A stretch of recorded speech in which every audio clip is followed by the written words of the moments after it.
Barrier-free access solutions from Dormakaba.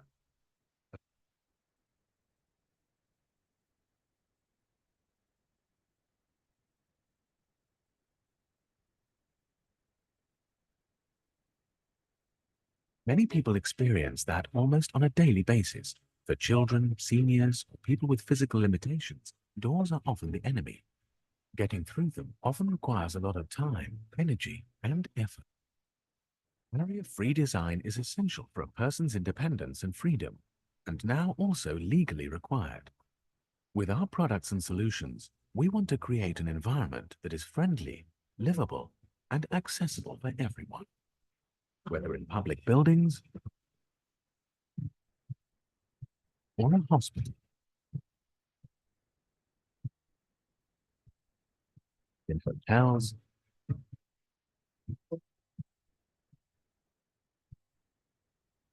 in offices,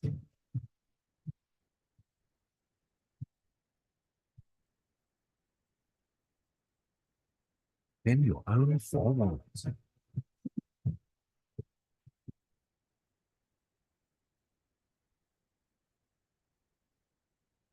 Good evening, everyone. A very warm welcome to all of you.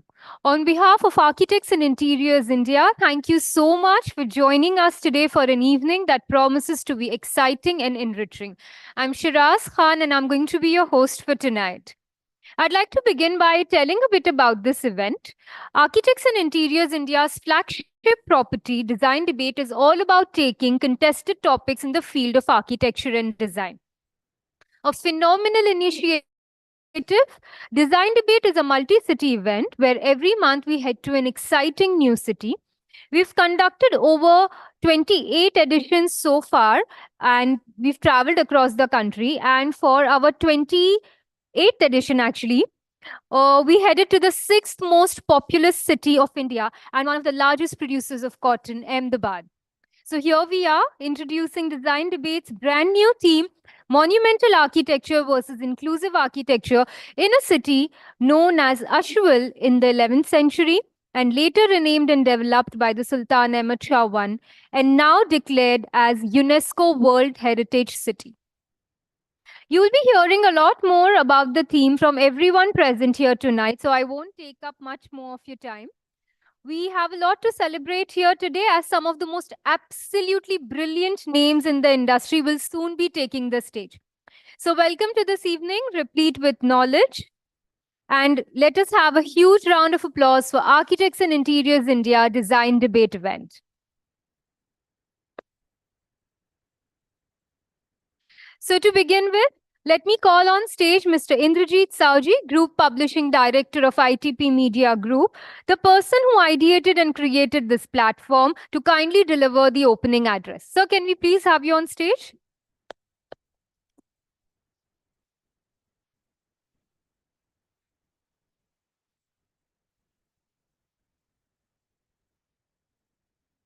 Came to Ahmedabad. Can it be louder? I mean, like we are just beginning. Came to Ahmedabad. That's better. Namaste and a warm welcome to Design Debate Ahmedabad edition. Ahmedabad, a city steeped in architectural history and heritage, where the past intertwines with the present, serving as a testament to the evolution of design over centuries.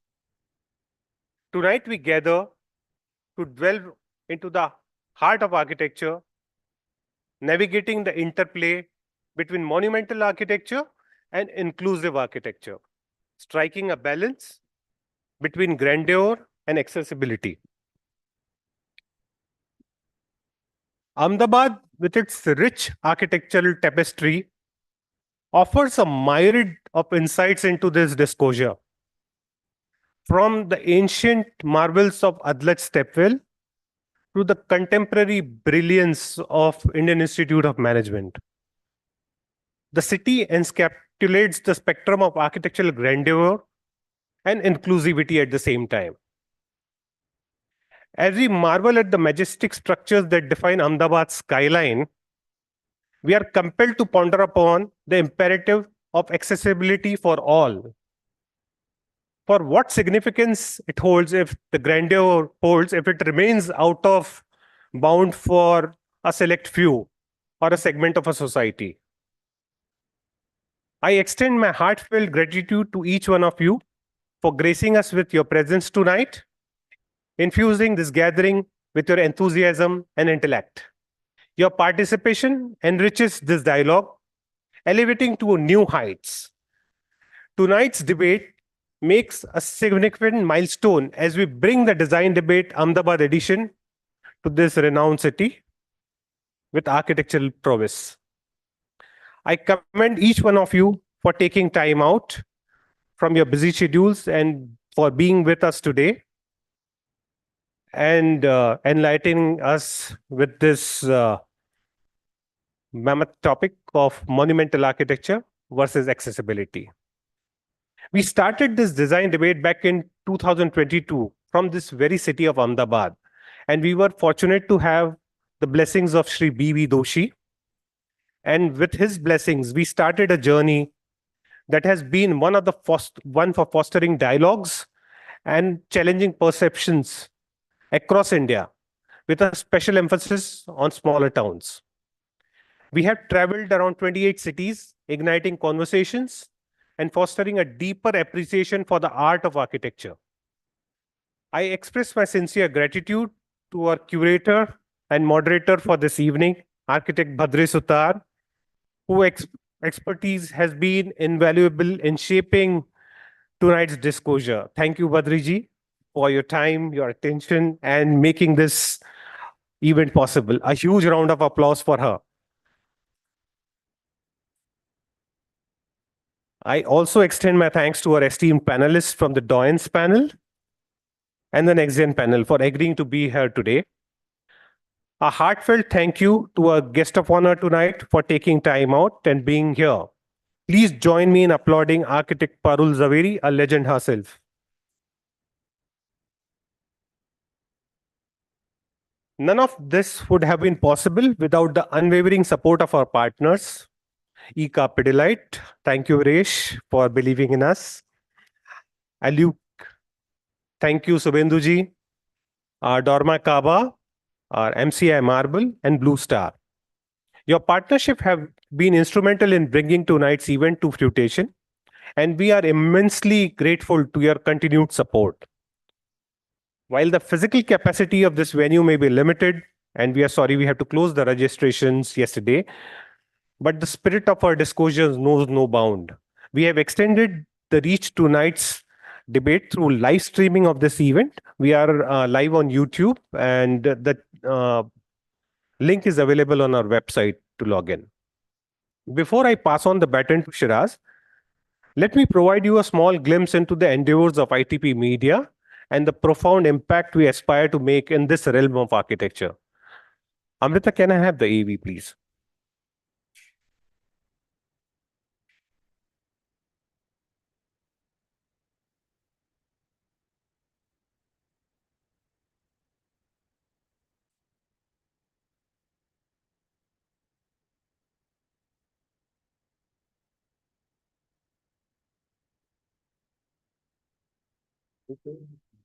Monitor your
So this was a small glimpse of what we do. So let's approach tonight's debate with open minds, a sprinkle of humor, and a fervent dedication to exploring the nuances of architectural philosophy. May the most compelling idea resonate and pave the way for more inclusive and aspiring architectural landscapes. Thank you. Sit back, relax, and enjoy your evening. Thank you once again.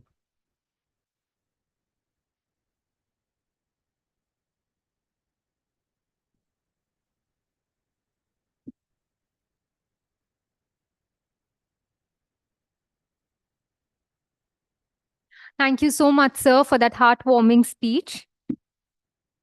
Architects and Interiors India have always been grateful to partner with one of the most trusted and reputed brands in the field of architecture and design. And having said that, I present to you all one of the finest brand for wood finishes, ICA. Can we please have the AV? It's an act of passion inside, but Italian designers have already been the preferred choice of the global literati. But who do these top designers prefer? Presenting ICA of Italy. ICA is a true Italian brand presented through a world of luxury wood finishes. Their innovations and that research set them apart. as world leaders. ICA now brings Italian lamb to Indian homes. Question is, does your taste make the choice of because artist? ICA, Italian multi-precious, good taste shows.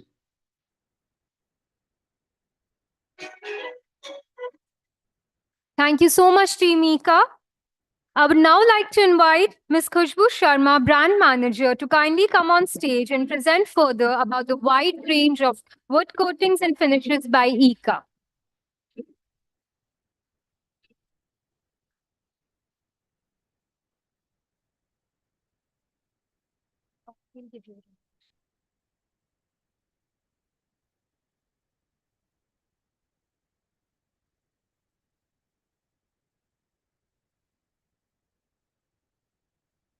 Good evening, everyone. I'm Khushbu Sharma from Ika Pidilite, and we are delighted to be part of Design Debate and extremely honored to be here in this gathering of respected architects and interior designers in Ahmedabad. Today, during my presentation flow, I'll be taking you through the company profile and the thought process. As you've just recently seen in the video which we played, we deal into wood coatings, which actually provides durability and aesthetics to any design. Now, during the flow of my presentation, I'll just take you through that what changes ICA is bringing to the wood coating industry. Now, as you can see on the screen, there are just 3 words, which is innovate, elevate, and sustain. I would like you all to take these 3 words today after this presentation, because ICA is working towards innovating the products, elevating the product category towards sustainability.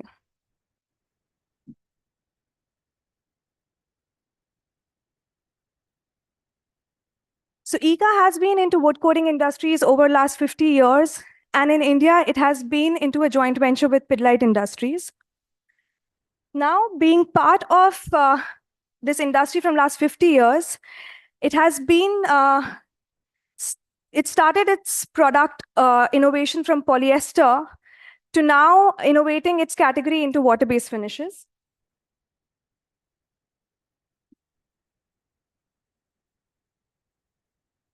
Now, as the industry is moving towards matte and more designs are incorporating matte finishes, ICA being into the regular PU matte category has elevated the product category into super matte, which is for clear and pigmented finishes and surfaces. And it has elevated the product category into high build PU coatings too.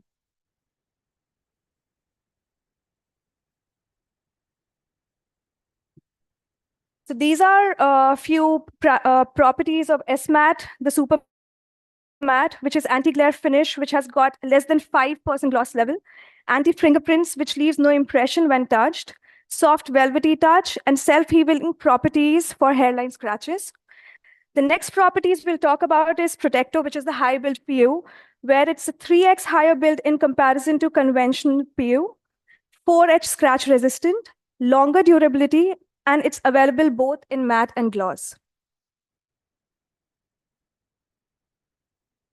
So now let's talk about the relevant issue that we have in dyed veneer, and ICA has brought in an innovation into the product, which is into acrylic UV-based PU, which actually protects the dyed veneers from yellowing or fading. This has been our recent innovations. You would also see some of the samples at our stall today.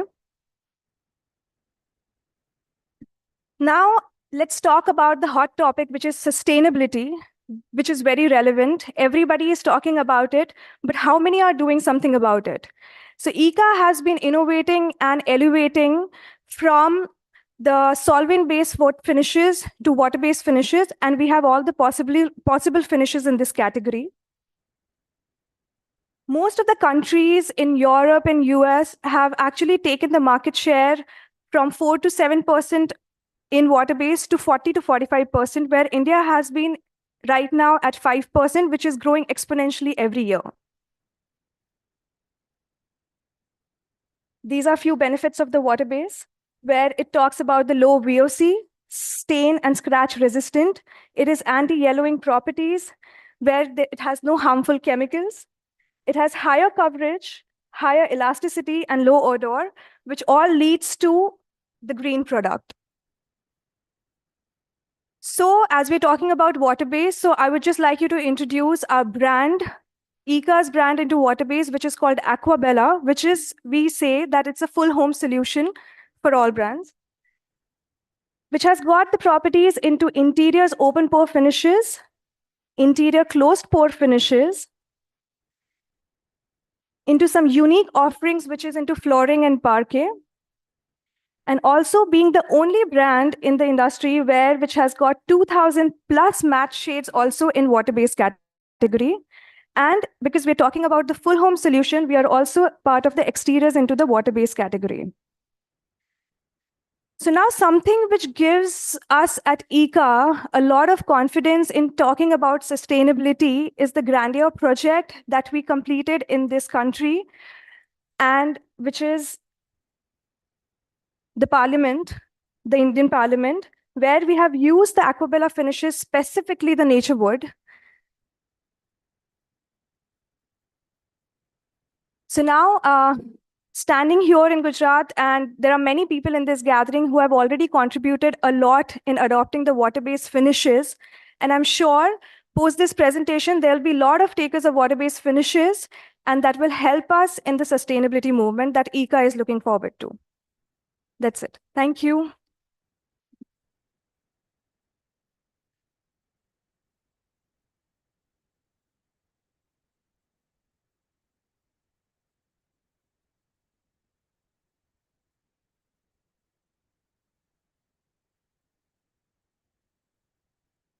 Thank you, Ms. Khushbu, for that impressive presentation. So gracing this edition of Design Debate with her presence, we are fortunate to have amongst us tonight a very special guest, and we are eager to know her expertise and knowledge over the design and architecture industry. She established Abhigram, Sanskrit word for initiation, a planning, architecture, conservation, and interiors consultancy firm, along with architect Nimish Patel in 1979. Their 45 years of practice represents their pursuit for responsible architecture and design. She has been a jury member at national level ceremonies and also a member of Heritage Conservation Committee of Ahmedabad and GICEA. Her firm won 31 national and international awards, including UNESCO's prestigious Asia Pacific Heritage Award for Cultural Heritage Conservation in 2000, and has been the first Indian practice to be awarded the second place by the Ashton Award, also known as the Green Oscar Award in UK. She is also a recipient of Lifetime Achievement Award. With immense pleasure, please welcome on stage architect Parul Zaveri, principal architect from Abhigram. Can we have a huge round of applause?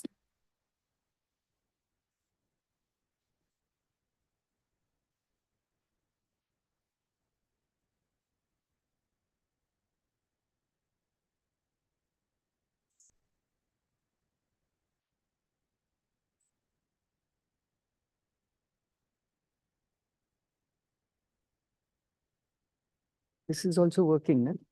No? Hello, everyone. It's nice to be here, and especially when you're invited by ITP and Inderjit.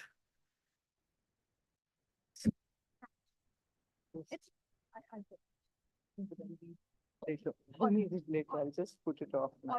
Yeah. And thank you, Inderjit, and we are missing Bibor.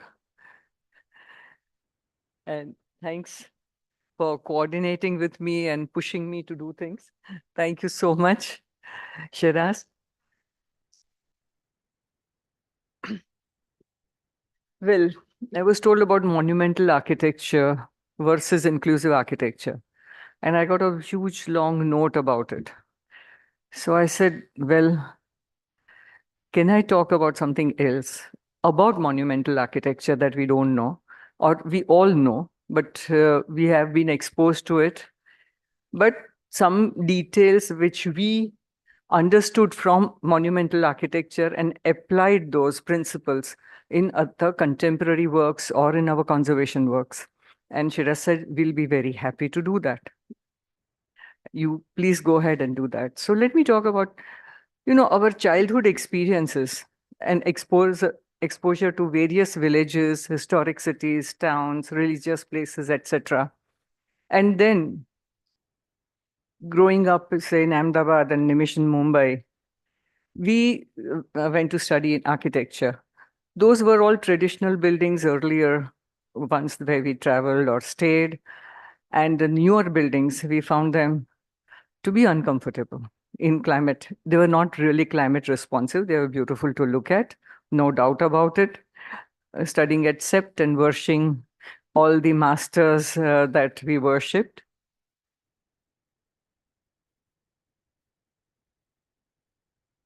So what is it? It was in 1985, 6 years after starting our practice, that we got an opportunity of learning in detail about the monuments. The monuments that we had visited, but here we got an opportunity to actually go and work hands-on and learn from the craftsmen. And we realized that a 200, 250-year-old building did not need as much maintenance as we needed in the modern structures in 10 years and 15 years' time. It starts then, and the lifetime, now they rate it to 35 years, 40 years, 50 years, the modern buildings that we are talking about. We are not talking about before independence or during independence ones. So our first lesson started here in Bagorki Haveli, where we worked with the craftsmen, telling them that you people are our teachers, and this is what it was, the before, after, and present. And when we were working with them, we were saying that, please go ahead. You also have to learn. The users have to learn with architects as well as with the craftspeople on how to go ahead, maintain the building, or even to do additions, etc. And we see that that's what happens. And gradually the buildings have changed. This was before when we started conservation. This is after. And they have maintained it very well. And from those learnings, it was one of the Havelis by the lake, which is now known as the Jagat Nivas. They had just got 2 or 3 rooms, and they asked us if we can help them. It was this knowledge and the craftsmen that we used to actually renovate, conserve, and add to it. This is during the time of conservation, adaptive reuse, construction, etc. And now that is what it looks like. And then they kept on adding to it. And I'm sure some of you have visited Jagat Nivas. And after that, we got an opportunity to delve deeper into this, because we were questioning all about what are these materials, what is happening, why is it that they are so good. Finally, we got a project from INTEC to develop a perspective plan for the conservation of cultural heritage of Udaipur city, which exposed us to the natural elements. And we realized that all the man-made elements that we saw in the city were all based on the natural elements around it. Today, we have lost it. We have cement coming from far away. We have all kinds of materials coming from all over the world. But our basic thing was, and now we are again talking about sustainability. We are talking of circular economy as well. So maybe we'll come back to this. But in this, we realized that together, both of them form the heritage fabric of that city. It could be a kasbah, it could be a village, it could be a town, or it could be a city.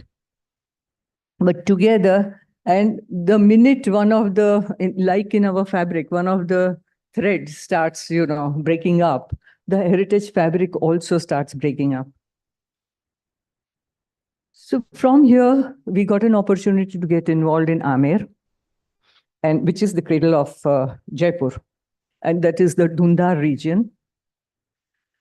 And we started doing the studies of Amer town, realized how many lakes they have. At that point in time, there was also scarcity of water. So we started working about and heard that there is a lot of, a few hundred years ago, there was no scarcity of water because they had worked out beautiful water collection systems all across the hills.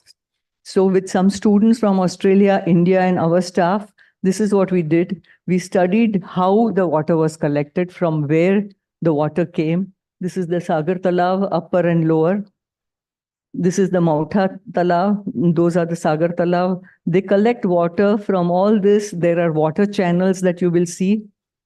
This is Mautha Sarovar that you saw. These are the places from where the water comes, and it is collected and it goes there. Kundlap Talav, which is behind. And this is how, from Mautha Lake, the water is lifted up. Unfortunately, I don't have a pointer, but you can see how the system of lifting up water. There are 6 of those units. And from there, the water is collected, stored, and lifted up. And then we realized that in Jaigarh, they have made such elaborate channels, walkways, pathways. Even in the fort walls itself, they carry the water channels. You can see here the fort wall. You can see there again the talabs at upper level. This is the way they collected water. How much effort was actually put in by our ancestors in doing all this. And that's why we call these buildings, the monumental buildings, as source of knowledge from which we learn. And the other buildings, which may be historic, but these buildings have to be preserved. The other buildings can be worked upon and they become source of continuity, where you can keep on adapting, doing adaptive reuse, but it has to be done very sensitively. You can't just go and change it completely. Also using friendly materials. So while we were doing all these studies, that's the palace that you can see, and these are the ramparts. That's Kesar Kyari, and those are the structures that you see there from where the water is lifted up to the palace. These elephant people came to us. These are those units from where it's lifted. And that is the road that you see, which leads up to the palace, and the elephants flying on that. The elephant people came and said that, we see a lot of accidents because at that point in time, there were all the vehicles, all motorized vehicles, as well as people and the elephants were going on the same road. At the same time, when the Maharaja was there, they used to indent the floor, the stone flooring that was there, because they can't walk on a slippery road. But all this movement was making it slippery, and no one thought that this should be done. Even when they complained to the government, nothing was happening. So we proposed, we had made a lot of studies of Ahmed town from various aspects, did surveys, and we realized that there was a road behind. There was a road behind. So we went all through the ruins and we saw it was full of rubbles that came from the ruins. Amer, it is said, कि आमेर की जो hills है, वहां पे अनाब के दाने की तरह हवेलियां होती थी. Just before, they all moved out. And we have seen in those havelis, the paintings which are still having bright colors, the broken havelis. They must have been exposed for more than 50 years, 60 years, 80 years. But those were the natural dyes put in the Araish plaster and done. And those colors were so vibrant. We were wondering, हम 2 साल भी अगर हमारे ये paints बाहर रह गए, तो वो तो fade हो जाएंगे. So we proposed to the government to bring the car vehicle, all the motorized vehicles from this side. And fortunately, our proposal was accepted. So now it is free for pedestrians and the elephants. Then while we were working on the water structures, we had also surveyed the kunds, because all this water came down into the bavadis that were made. And this is the Pannamina Kund that we restored. That's the part of the restoration process. वहाँ पानी भी नहीं था because the talabs were empty. यहाँ पे पानी नहीं आ रहा था. So we had asked in certain Rajasthan Urban Infrastructure Development Project, we had requested the government to put aside 50 crores for restoration, renovation, and conservation of all these water structures, the water channels. And we had also given the proposed plan to the Palace Trust. So in these palace properties, that is Nahargarh and Jaigarh, they have done really good work. You saw some of the photographs earlier of conserving those water channels and collecting it. And here, once we started working with the talabs up there, and we asked the people to work on the contractor on opening up the channels here, we started seeing water. And this was all done in Chuna again. So learning from here how to collect water, etc., we have applied that in most of our newer projects, whether it's in conservation, adaptive reuse, or even contemporary buildings. This is Six Senses Fort Barwada that opened a couple of years ago. Here also our thing was that here you only get 10 inches of rainfall. So we have to collect every drop that falls on that land, which we did. And this is the drawing of how the water is collected, etc., and stored in the tanks. And the rest of the water that falls outside on the land itself, which is not paved, goes to the lake next to it, the picture that you saw.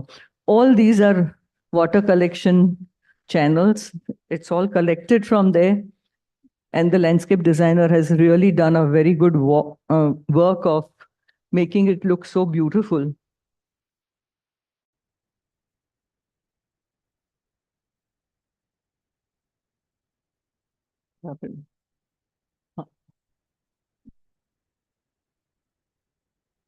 Again, we were learning from traditions. One of the Anokhi Havelis that we had, one of the Havelis in Amir that we had restored, Anokhi Haveli, we learned how to restore it. This is how we found it, and this is how it looked when it was completed and when Prince Charles was to visit it next day. This was the rubble lying there, and the same rubble was used to construct. The same stone, which must have fallen 200 years ago, was put back. Can you imagine the concrete being put back like this? Can we reuse it? And the same lime plaster or mortar that came out can be reused in place of sand. This is our team that did that. And here also we said that we are your students, we have to learn from you. And the minute they get convinced that you really want to learn from them, they open up their hearts and minds and their skills. And that is the first thing that they did, was just to stop it from falling down. This knowledge was applied in this Haveli, which is the Singh residence, the owner of the Anokhi people. The same way, the same construction methods were used. This was our first project, new project. And this is what it looks like now. And here also water collection channels are used. That is the waterway on that side that you see, where the water from the house is collected. You can see this water is collected from there, taken to those that water place. Then from there, you can see the channel by the road. It's collected. This is another collection point. This is the channel that goes there, and then it comes down to the reservoir. So even in summer, they don't have to be without water. Then another thing that we learned, that was about the water which we have used, and we make our clients use the water storage techniques wherever possible, even in the new buildings, in residences, as well as institutes. This is the palace, Udaipur Palace. where you can see that it's built on a hill. So it has many, many levels. And did they cut the hill as we try to do now just because we have JCB? We have seen some hoteliers cut some of the hills in Udaipur, cut it flat and then start building on it, which is the worst thing to do. But here you can see the levels again, and you can see the trees on top of a 6-storied building. As students, we used to wonder कि यहाँ आप कैसे आ गए, पेड़ कहाँ से यहाँ आ गए, आप ऊपर चढ़ के जाते हो और वहां पे पेड़ देखते हो in the courtyard. So this is the way they work, with minimum cut and fill.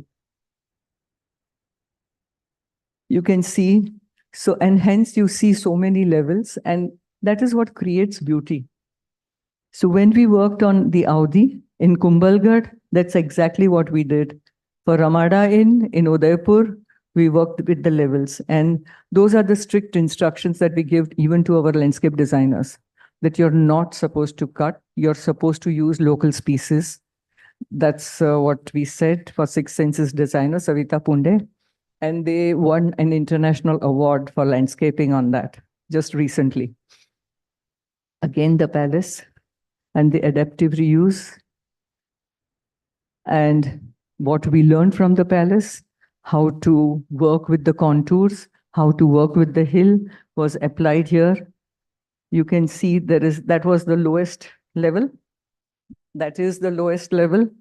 And that is the highest level there.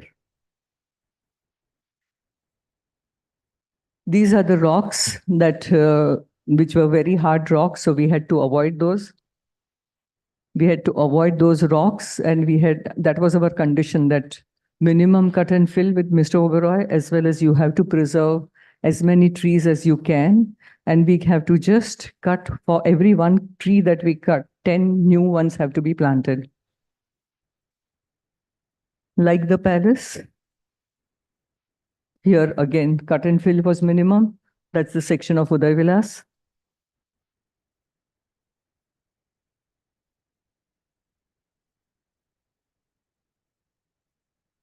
Thank you. I think I'm finished on time. Any questions?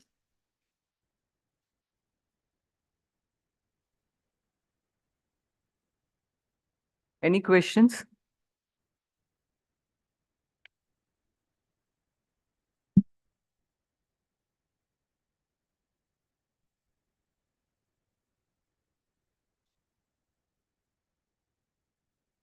So, ma'am, you speak something about Arise plaster. I want to know about it. What is Arise plaster?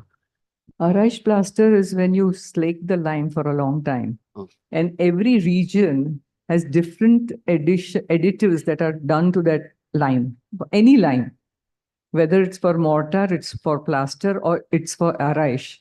They depend on the local materials, and it depends on the climate. And they slake that lime for at least a year. And what color they use? Colors are stone colors most of the time, Oh. or semi-precious stones. Even what do you say? Marbles. Green marble is used for green colors. Actually, because I didn't want to talk about any of those art and craft, I just wanted to talk about how monumental architecture can teach us a lot in our present day. So I just picked up two things. But Arise plaster can last for 200 years. Okay. Or even more. So you don't have to color it.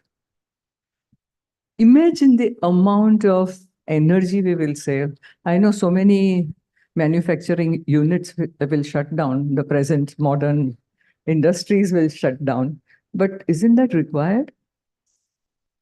Do we just have to keep on producing? It's the light bulb conspiracy that decided that because we have invested in the industry, we cannot make the light bulbs that will last for 100 years, which they are still lasting. They are not fused. So let's make things which will last for shorter time. And that's why we have the problem of climate change. Any other question, please? Yes.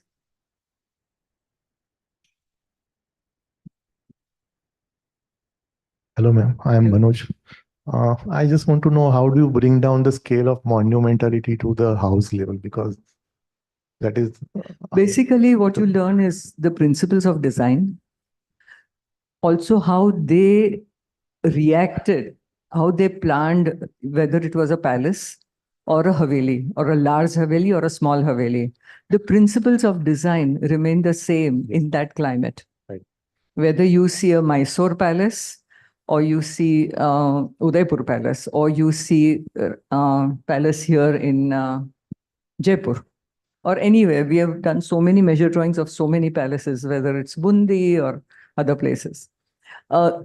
It will be reflecting the total local climate and the materials that are available there. Right. And that's how the craftsmanship has developed. The artisans have learned from them. And it has developed for over centuries. And Right. we say that there was no learning, there was no scientific. It was science for which has come down to us for 5,000 years. Right. And we are talking of science that has only tried out things for a year or 2 or 5 years or 10 years. What science are we talking about? And those buildings, when we were doing restoring Bagor Ki Haveli, we came across a wall, chune ka itna layer tha, just of the color, paint. And then you got the plaster. And beyond that was mitti ki diwar, which must have lasted for 200 years because that Haveli was 200 years old. So that and the local materials, the best thing is to use local materials because they are made by nature in response to that climate. Sure. Got it. And whatever is the socio-cultural, Impulses. dynamics of that place, it is totally dependent on that. And the way those buildings are so cool and nice. Right. Even today that we did not have a large plot, so we could only do 9-inch walls in our house, but it's done in lime. And we have used the principles of how, exhaust air, passive cooling, etc. So even today, even if we just have the fans on in this heat, it is still comfortable. With the fans, you won't perspire. Right. You may need AC because now that you're used to so much of AC, and when it goes beyond 40, Yes, 39, 40, you need the AC. yes, exactly. And we have done houses here Right. I've seen those. where they don't use AC even now, except in the top room, which is exposed Sunday. from all sides. Thank you, ma'am. Thank you. Anyone else?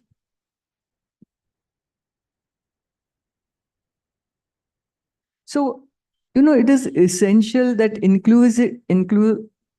inclusiveness we talk about. It's not just accessibility inclusiveness. A client came to us and said, will you do, I want to do a mall. Will you do it in Udaipur? So we said, no, we don't do malls. He said, why not? Because we don't use glass and we don't use aluminum, aluco bonds. He said, I've not asked you to do that. I've been to Uday Vilas and I want you to recreate that for a common man. And that's how Celebration Mall came about. But in between, they got a high price, so they sold it to a Chinese company.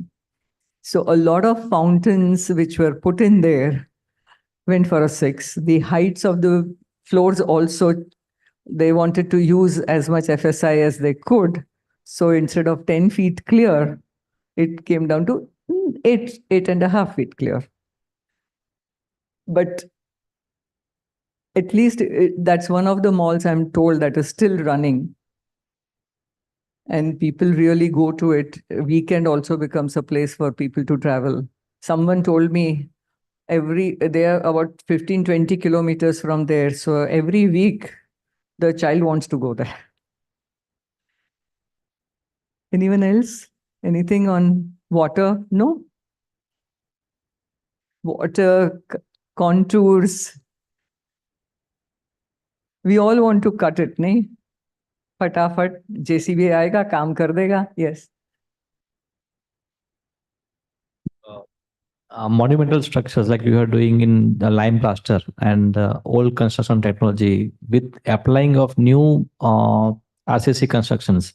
Can we balance within the with these two methodologies? Can we do something like in between that way that it can reduce the wall size, the height of which find constraints in the celebration model, like it's come down to the 8 feet.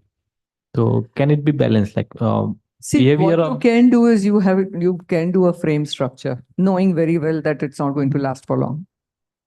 The lifespan is maximum in lab condition is 100 years.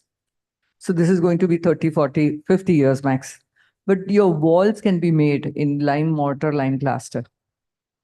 And that itself will give, even if you do 9-inch wall, it will give you enough insulation. That is what can help. Even the concrete can take the lime plaster. we can increase the floors like on that way? Hmm? We can increase the floors, numbers of floors. If we can. Why do you want to give less height? See, the garam hawa to upar hi rahegi. Right. So you want to exhaust that air, let it go up. यहाँ पे I'm sure in double heights, they don't give AC at top. वो तो नीचे पे ही होता है. At lower level, right? Because ऊपर तो you will get that Hot air. hot air. उसका cushion भी रहेगा आपको. Right.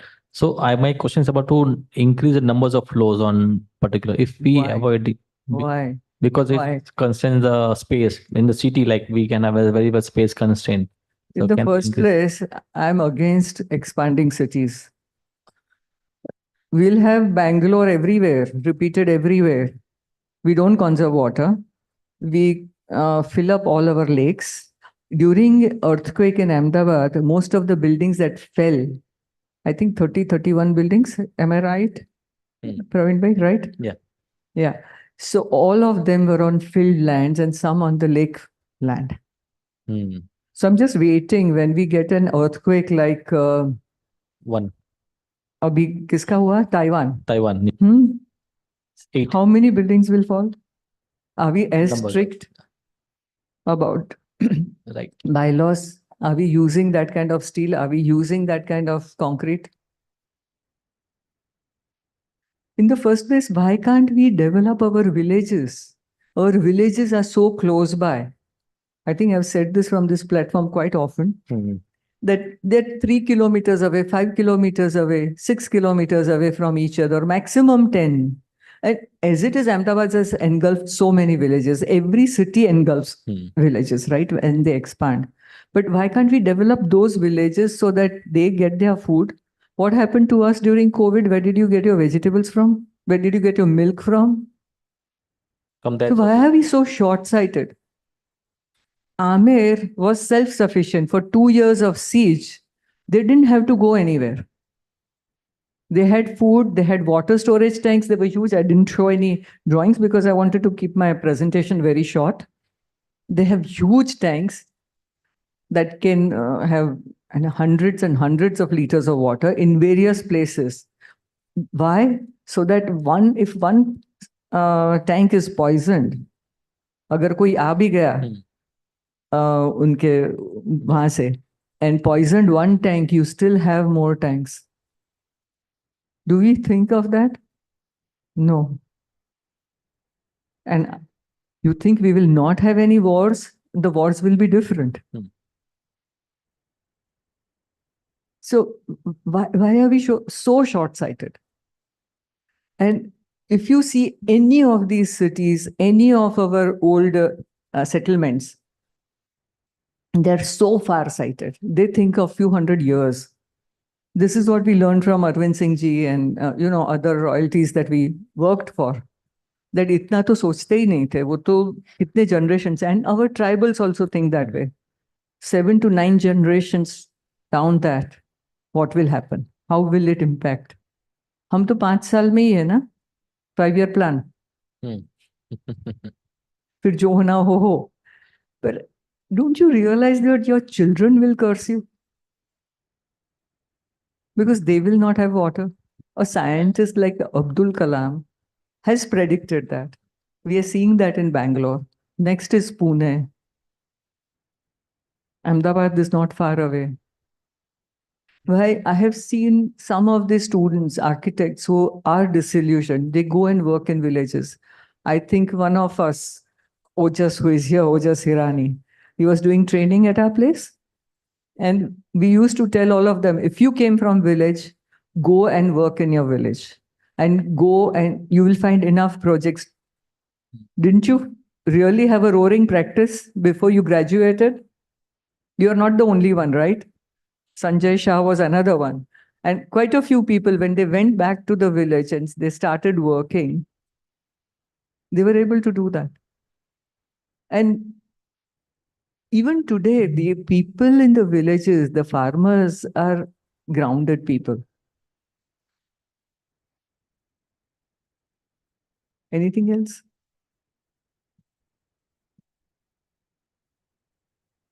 You don't have Indrajit? Okay. Why not? Why not for people? Okay. Thank you so much for everything.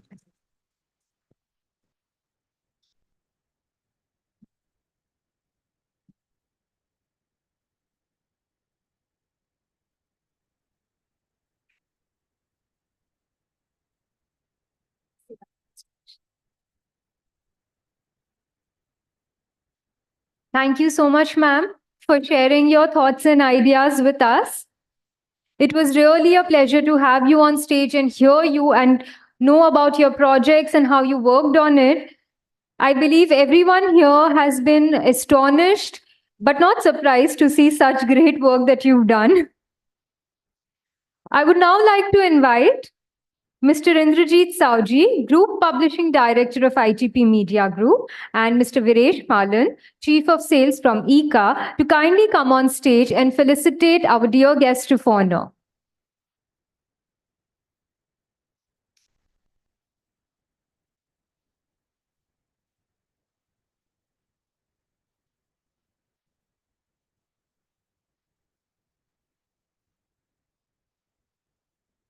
Can we have a huge round of applause?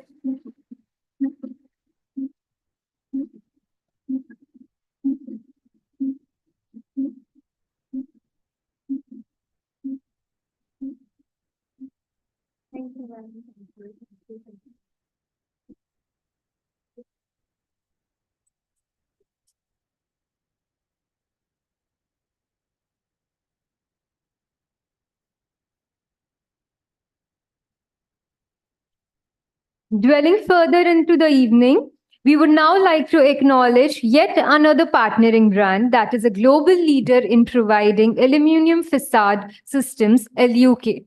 Can we please have the AV?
Thank you to the team of LUK for that interesting AV.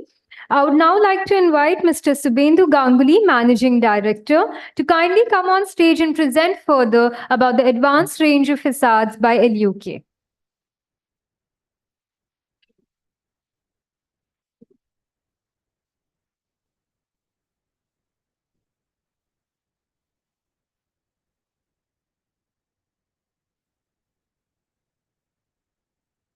There is no point.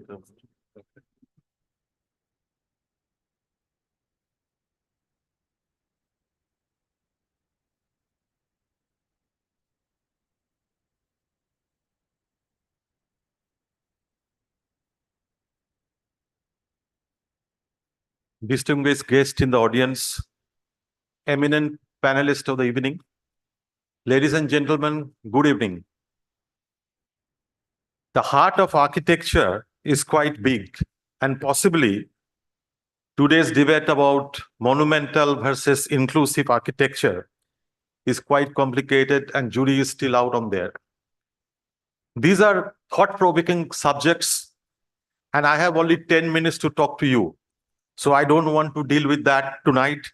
Instead, I am going to bring some ideas which leads to some of the most thought-provoking subjects of today, and we talk about sustainability. I am from Aluke, a leader in the aluminum doors and windows and facade systems in the world. And I'm not going to talk about the products either, what Aluke brings to you. And that message will be given to you by 8 of our manufacturers who are in Gujarat and delivering projects all over. So let me talk about few important things which will help all of you possibly to specify the doors and windows in your beautiful homes that you design keeping in mind the carbon neutral world that we all plan to live tomorrow. I'm coming from Bangalore because we are headquartered in Bangalore, the Silicon Valley of India. But I must share with you how Gujarat looks like from Bangalore. For us, for Aluke, Gujarat means growth. Gujarat means business. Gujarat means entrepreneurship. And Gujarat means the land of leadership from Gandhiji to Modiji. Every sunshine sectors, such as semiconductors, renewable energy, electric vehicles, green hydrogen, aerospace, defense parks, plug-and-play parks, smart greenfield cities are in Gujarat. And most of them, interestingly, use aluminum extensively. It is such a dynamic economic landscape that enabled us in last 10 years of our presence in India to set up 8 manufacturing centers by our partners and 1 beautiful Aluke Experience Home Centers in Ahmedabad. Having done more than 100 projects in Gujarat so far, we do more projects in Gujarat than in Karnataka. There is no better delight to be in part of an economy like this, which is all set to contribute 10% of the Indian GDP, being 5% of the total Indian population. So thank you for giving me the privilege to speak to you tonight. Before we talk about aluminum and the topics that I mentioned, let me introduce our company to you.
So we are present in the larger part of Western Europe, almost everywhere. We are one of the market leaders in UK.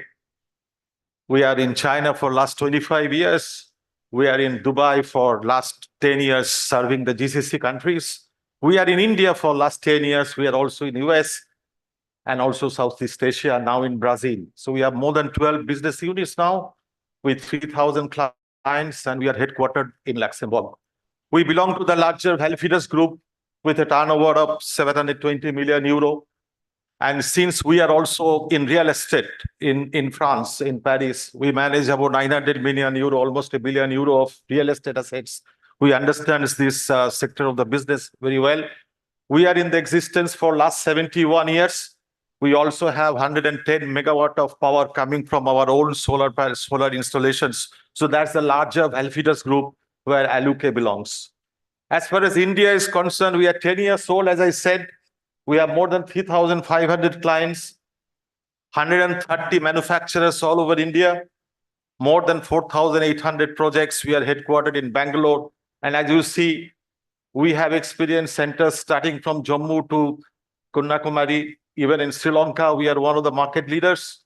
And also from Gujarat to Assam, everywhere we have experience centers because we touch upon the feeling of people. I mean, the people can come to our experience center and experience the products they want to use. We are one of the fastest growing among all the system suppliers in India.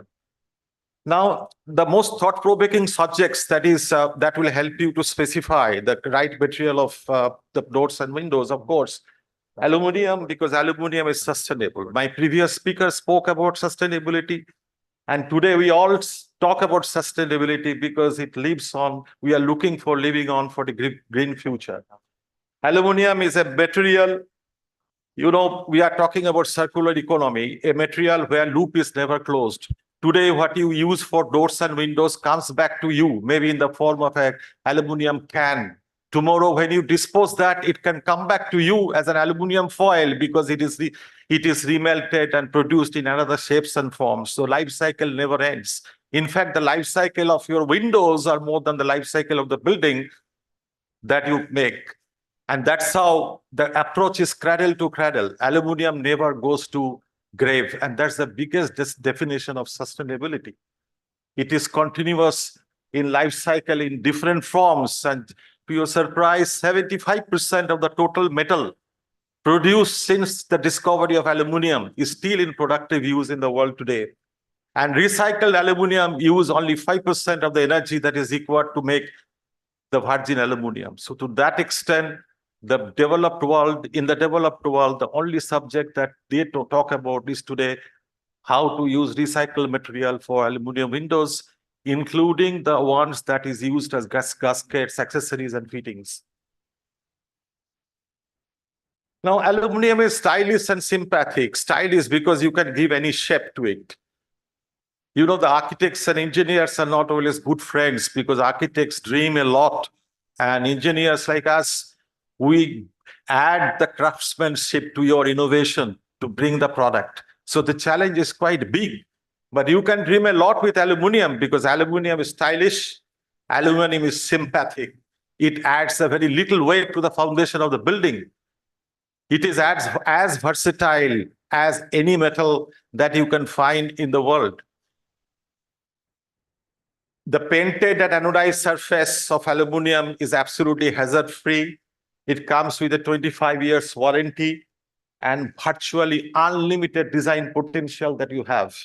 In fact, aluminum is so versatile that today, in the blueprint of getting into the low carbon economy, there is a project of Government of India that talks about changing the wagons, railway wagons, to aluminum wagons. 100,000 aluminum wagons changed from steel would replace about 15 to 20% of the wrecks, and that would bring down 5 million tons of carbon dioxide emission. So this is a part of the project.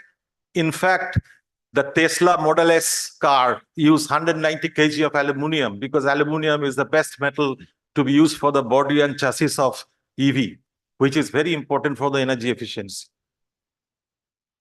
So why system? Now, this is very interesting because out of 10 lakh ton of extrusion, aluminum extrusion that India produces, about 50% of that, 5 lakh ton, goes in the building industry. And out of that, 250,000 ton of extrusion goes into doors, windows, and facade. And you'll be surprised to know only 50,000 of these 250,000 tons has a proper engineering approach. Rest of the 2 lakh ton, you have an approach which is non-system windows, which is like extrusion-based product where there is no visibility of the end product, no focus on the end product. Mr. Extruder is producing extrusion because he loves to sell dolls. He is never thinks of window, and someone is manufacturing accessories somewhere else. Together, both are combined without any tool, technology, and the result is something like that, what you see in the picture. Completely disjointed structure with a lot of holes inside that creaks, that leaks, that's not structurally stable. And that's the fate of 2 lakh tons of extrusion that goes in the building systems in the form of window. It's just a filler in the gap of the wall. But a lot is happening in that sector. A lot of things are happening. The development is coming. But unfortunately, we are still locked in that kind of approach for many, many types of products. There is no proper tool and machines to combine all the elements. There is no standard. Unfortunately, India has no standard for windows and doors for aluminum. So in absence of that, system companies like us, we use the EN standard, the ASTM standards, the British standards, depending on the country where we operate. In India, it is ASTM and EN largely used. And there is a test performed for every product, whether it is sustainable for air, water, and wind is very important. The window fixed on the 60th floor of a building is facing hurricane all the time in terms of wind load of going up to 3,000 Pascal, sometimes 3,500 Pascal. So therefore, if you have a non-system approach, there is no reference of all that. So what is a system approach? System approach bench is actually standing on the 4 pillars: technology, aesthetics, performance, and aesthetics, and assurance. We are a system company that looks after all that. We think about your final product. We design the accessory, we design the extrusion, we design the tools to combine them, we design the methods to make and good installation of the product. We test them, we certify them for a larger installation. We can say our product satisfies such and such standards. It satisfies what kind of wind load, water load, and air permeability test. So the engineering, design, tolerances, standard methods, specification, quality parameters, everything is specified. And of course, it comes with a warranty. We give 10 years warranty for every window that we supply in large projects. And of course, when it comes to the aesthetics, which is your domain, being aluminum, we deal with architecture. For example, the modern trend of architecture in windows is to go minimalistic. So in Aluke, most of our products have gone into the minimalistic way, where you see very minimal look of the aluminum and the metal, and what you see is the large area which brings a lot of light and visibility. Okay, of course, style. I mean, as I said, and being Italian brand, and Italy means style, so we have a lot of access to the beautiful styles in the windows that is possible, and we follow the latest trends, of course. And as I said, it follows a particular test standard, specification, and parameters. And acoustics, of course, we can say that with our window, you can sleep at night. That's why when a hotel is near an airport, you have a demand for high acoustic window, because the guest won't be able to sleep if you don't have a proper window that takes care of acoustics. And all that product cannot come from that 2 lakh tons of extrusion that is produced in the market. So when it is a system, you have a proper jointed figure, like a structure where the profile, accessory, fittings, gasket, everything goes together because they are incompatible with each other. They are designed together by one company, one entity that focuses on the end product with the specified tools, engineering methods. And we can, for example, can say that our window can withstand 3 kPa wind load, 300 Pascal water pressure, and 450 Pascal air pressure. For example, it is tested in the laboratory, which one can witness. So innovation and craftsmanship are the core of our systems, and any system for that matter. Just to give you an example, the bottom profile of a lift and slide window is designed like that to take care of the drainage when the water falls on it.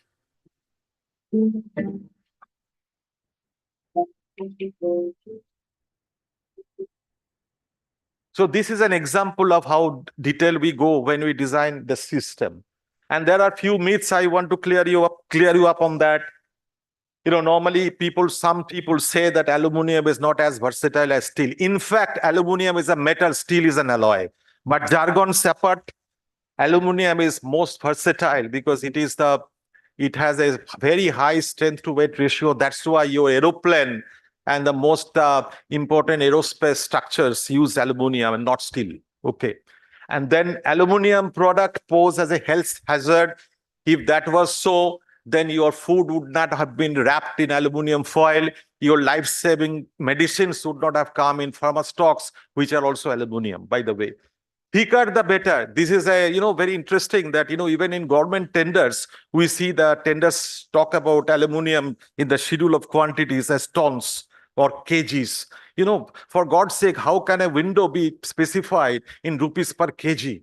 Window is a square feet in square meter, because it is not kg. It is so many elements inside, because that's the trick. That's the politics of selling tons. Okay, so people say there's a conception that thicker is the better.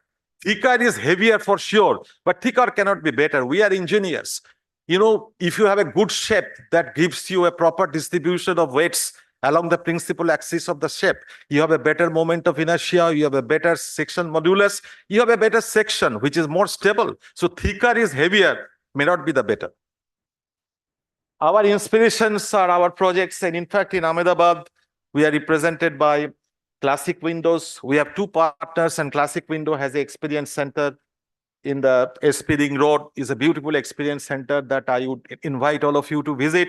You will be able to experience all the windows or different type in the actual big display sizes. These are few of the projects that we executed in Gujarat. Starting from very small bungalows to monumental big structures and big buildings as well. Many are in the pipeline. And I just want to take you through some of our projects all over the world, just to let you know what kind of projects we do in different parts of the world. This is an interesting project. It's a replica of Atlantis that is in Dubai, in China. It's done by us. That's an address hotel in Dubai, Novotel in Dubai. Again, in Dubai, we have several Taj hotels in Middle East.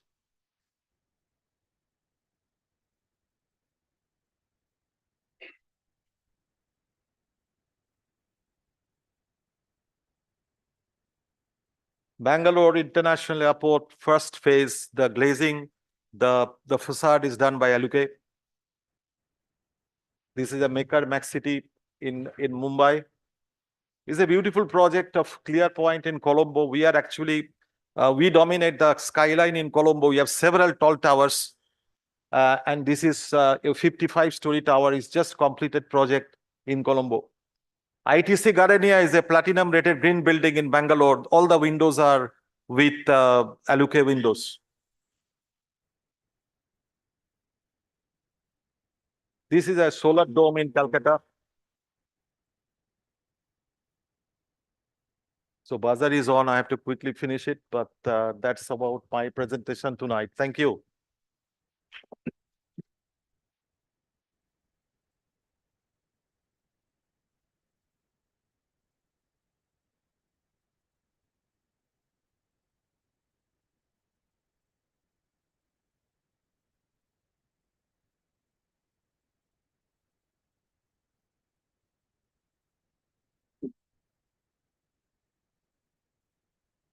Thank you so much, Mr. Subendu, for that captivating presentation.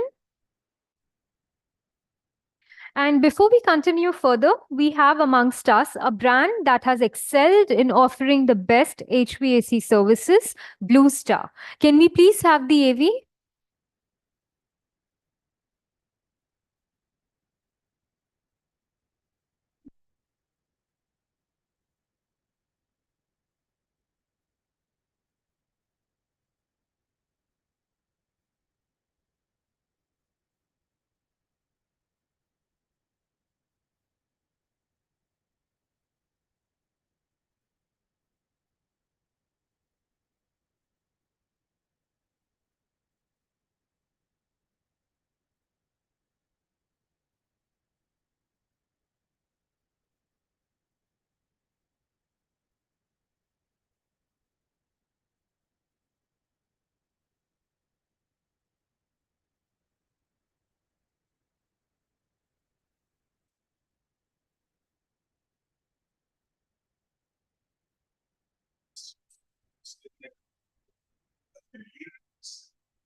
Thank you to the team of Blue Star for that interesting audio visual. Design Debate has always strived to bring together the finest of talent and experts of industry to share their views and thoughts. And one such personality here with us tonight is our very talented curator and moderator. She believes that designing is not just a profession, but a way of life. She strives for an inclusive and collaborative approach to design, and her philosophy is centered around biophilic design, which involves creating buildings that are in harmony with the natural world and have a positive impact on our psychological, biological, and sociological well being. Her efforts advocate for environmentally friendly and sustainable practices, contributing to society by raising awareness that embracing sustainability is simple. She is also visiting faculty for institutes such as NID and NIFT. Her practice heartfulness, path of meditation, and belief that designing is a spiritual journey. Ladies and gentlemen, please give a huge round of applause in welcoming our curator and the moderator for tonight, the co-founder of The Grid Architects, Architect Badri Suthar. Can we please have her on stage?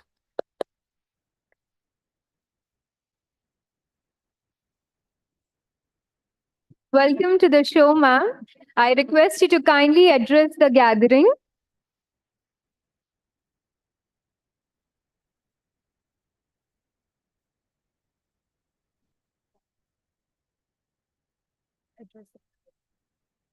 Good evening, everybody. Good evening, everybody. Thank you for having me and thank you for coming. Thank you, Vibhor, Sumisha. Thank you, Sauji. Thank you, Shiraz, for inviting me. It was a great pleasure listening to you, ma'am, and so much to learn, Parul, ma'am. And I think we should all actually have a larger talk with you. And keeping it very short, because I think we are slightly late and everybody's waiting for the panel talks. We have two panel talks, one for the young generation and one for the not so young generation, but we are young at heart. Looking forward to it. And I wouldn't mind all of us together. But anyway, we are in two parts. But I hope everybody talks and has fun other than having a very serious talk. Thank you. Special thanks to my husband, Snehal, who's been there always supporting me. Otherwise, we wouldn't have been here on this journey. So thank you so much.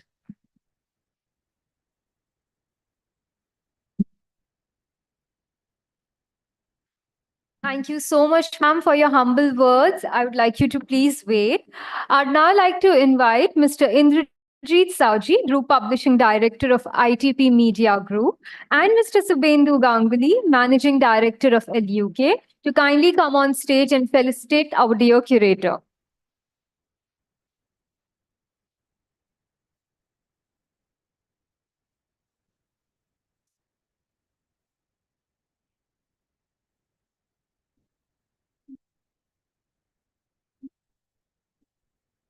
Can we please have a huge round of applause?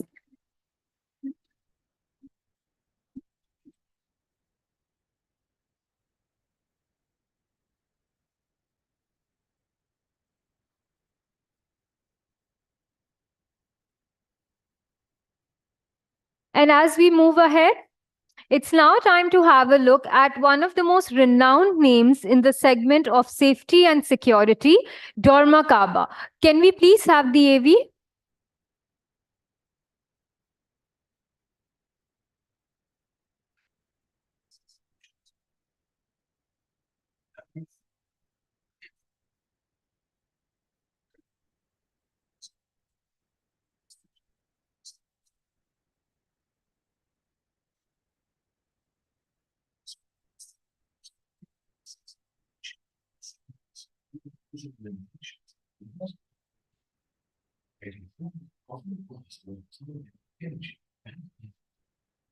Barrier-free design is essential for a person's independence and freedom, and can also legally be applied. With our products and solutions, We need to create an environment that is friendly, livable, and accessible in every area. Public buildings,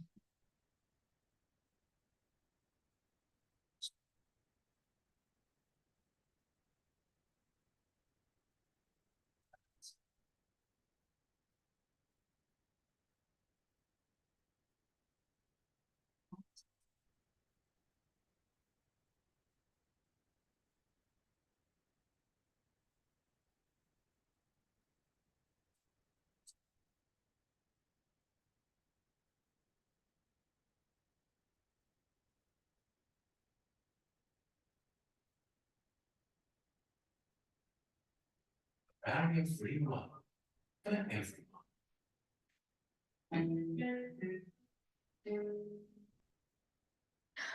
Thank you to the team of Dorma for a very, very interesting AV.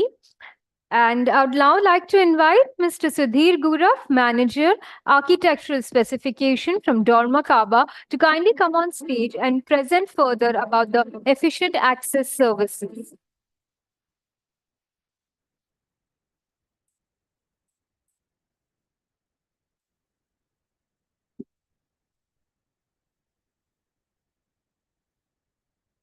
Yeah. Hello. Can you hear me now? Yeah. Good evening, all. Good evening, ladies and gentlemen. So I'm here to present Dorma Kaba. So mostly, I'm not presenting the products. I'm not boring you. So I'm presenting what Dorma Kaba is for, what we are doing as a company, as a corporate, in the world globally, as well as in India. So let's begin. So this is just a history of the Dorma Kaba, what you are looking at. We are almost more than 160 years of experience. 130 countries we have a presence. More than 16,000 employees are working globally. We have product patents, which is more than 1,800s, 100 millions investment in R&D in 2021-22, 2.8 billion net sales. It's just a background. We have one clip where it is showing the complete history of the Dorma Kaba. So I think you can just see this clip. You will understand what Dorma Kaba is.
So that's about Dorma Kaba, what exactly Dorma Kaba was. But just to introduce, so same, the video speaks, this is what the slide is about. So the complete journey begins by 1862, and now we are in 24. So I'm not explaining again because you have seen in the video what exactly product developments we have. Only the thing is, Doma and Kaba got merged by 2015 globally. In India, it is 2018, and this logo will come now in all the products. You know Doma very well. I'm sure you have used Doma, door closers, hinges, and every projects in your every projects. So it's about the global presence. Wherever you are seeing the red parts, we have the complete direct presence. Wherever the gray parts are there, That's because of our partners, and of course with the help of support of architects and consultants, we are there. So this is about South Asia view. So talks about India. India covers all this. India is a headquarter for this. Chennai is a regional head office. So in Chennai, MWC Mahindra World City is our head office for the India and South Asia. Certifications, we have the certifications, Quality Management System 9001, 14001, 18001, 5001, and Green Building certificates for Chennai facility, that is gold. We are trying hard for the platinum. So hope so we'll get the platinum too. Certifications, we have CE, UL, CF, ISO 27001, and yes, EN standards, ANSI standard, BHMA. I'm just naming it because what we have, I'm showing you, I'm not showing you the products. So this is Chennai MWC, what you're seeing, and this is NABL certified lab, hardware lab, which we have. We are proud of this. We have the lab, and that's a building which you are seeing, Domakaba. It's our building, own building in Chennai. So please visit to the Chennai. Please come down to MWC. You can see the manufacturing. You can see all the things, how products are assembled on.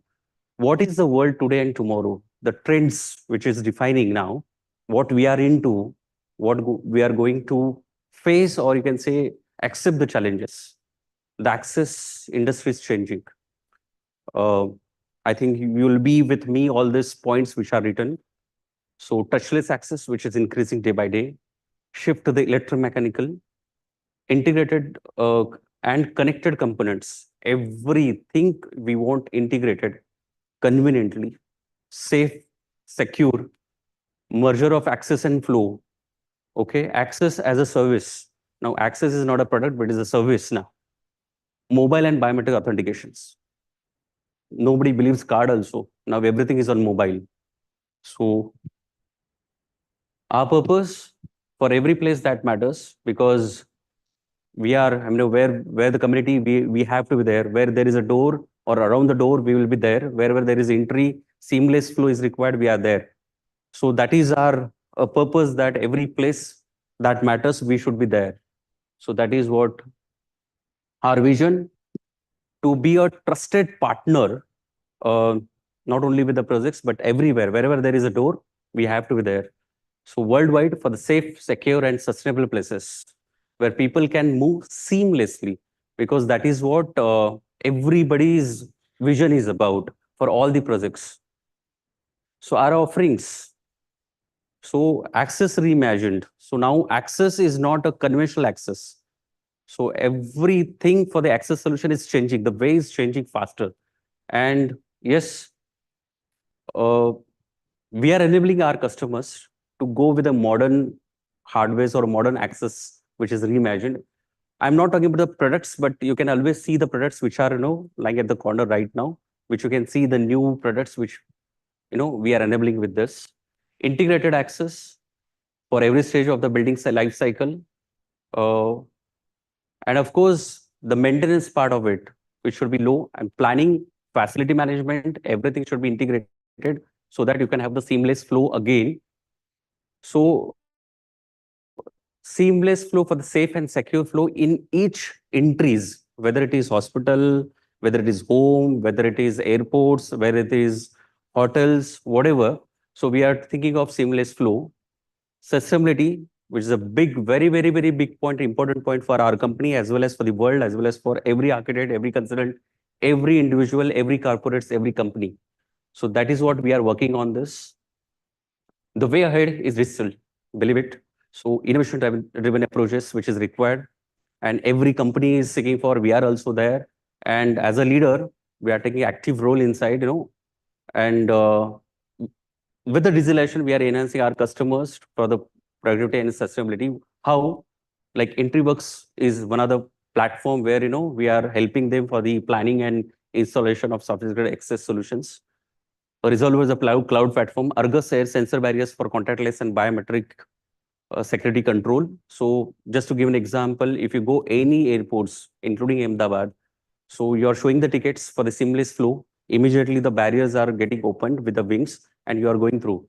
So earlier it was very tedious and tough process. Now it has become very, very, you can save and secure and I suppose convenient, you can say. ST Pro Green RC, which is another one example, which is the automatic sliding door. So everybody knows automatic sliding door of Domagaba, but now we have introduced frames or profiles, which is interlocked, so that you are saving the energies. So your environment in AC conditions, which you are saving with the energy, and your return on investment is very, very much better. So you are proposing automatic sliding door at the entrance lobbies, and you are saving the energies as well as AC bills, and of course, your return on investment is better. So building with sustainability is a key differentiator now onwards, believe it or not, but this is the goal now. Everybody will receive. In fact, you would have seen the so many ads everywhere from all the corporates. Why sustainability is required. So yes, we are committed for the sustainable products and developments along with the entire value chain, what we are going through, because we have large product baskets, not only the door closer, but now we are into the access solutions, flap barriers, swing barriers, and of course, movable wall, acoustic sliding folding partition systems. So what you have seen in this. So yes, what we are doing in the sustainable front. So this is written here. I don't want to read and show you again. So we have some goals. SDGs are our goals, sustainable development goals, and we have defined in this. And of course, every year we are defining these goals and we are progressing on these goals, SDGs. The recent, what we have achieved in our MWC Chennai plant, it's the manufacturing facility with 100% solar energy, which is the photographs which is showing here. Recently, we have, completed this project. And of course, the next version, again, we are going paperless. In fact, using very optimum waters at all the production value chain, as well as for the complete product life cycle, which you can say. So yes, we have 4 pillars, which is access reimagined, integrated access, seamless flow, and sustainability. With all 4 pillars, we are giving all the product solutions, not the products. I'm talking about the product solutions now, not the product. Yes, so all the products, which is, I'm not going to each point, but what you can do is you can see my stall. We have shown some of the products there, which of course, with the sustainability, with all 4 pillars, which we have given the product solutions. Where we are wherever there is a door, minus door, all the hardware, all the entries, all the access points, we are there with software as well as hardware, which is invisible. Airports, healthcare, offices, hospitality, education, retail, banking, insurance, government administration, residential and multi-facility, sports culture, transport, logistics, industry, manufacturing, utilities, and telecoms. Anything remained? So we'll be there again. So wherever there is a door, we are there. People put their trust in our product solutions. Why? How? Because with all 4 pillars which I have explained, and these are some of the projects which we have done. So we can see Amazon, TCS, Google, Alan Healthcare, and all these are in India. Purposely, we are showing what we are doing in India. Globally, we are far more. The latest, which I was showing you, the e-gates, Delhi, Mumbai, Ahmedabad again. Yes, recently we have, Boeing project we have done, which is recently inaugurated by Narendra Modi. These are airports, which already we are there. And again, yes, there are so many airports which are coming and will be there again. So now whoever is going to the airport, you can see these swing barriers where you are tapping your tickets or you're showing the tickets and the barriers are getting opened. That is called e-gates. So hotels industries. So we have this basically customer clients who supports us. We support them and we are there with the logic systems. Yes, this is a short presentations which I'm giving you with the product solutions and what we are capable for. Of course, if you want to know more, please visit our stall as well as give us opportunity to come and have a face-to-face meeting and give the product solutions with all 4 pillars and sustainable development. Thank you. Any questions?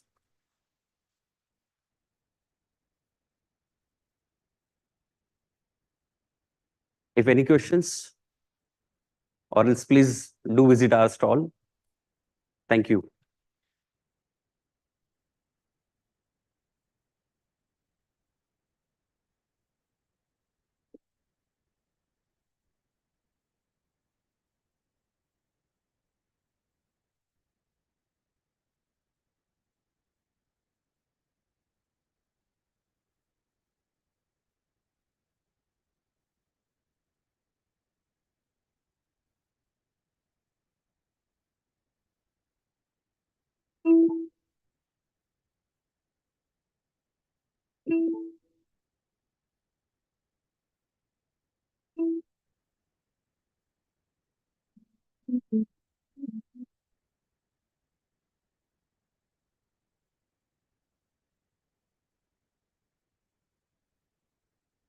First of all, before we move further, I'd like to thank Mr. Sudhir for giving us an insightful presentation about Dorma Kaaba. Thank you so much. And now we move on to the most awaited part of the evening, our panel discussions. We'd like to begin with the dynamic Doyens panel, the stalwarts of the design industry. And to begin the session, I'd like to welcome back on stage our curator and moderator for tonight, architect Badri Suthar, to kindly conduct the Doyens panel discussion. Ma'am, can we please have you on stage? Can we have an applause for our moderator? Thank you, ma'am.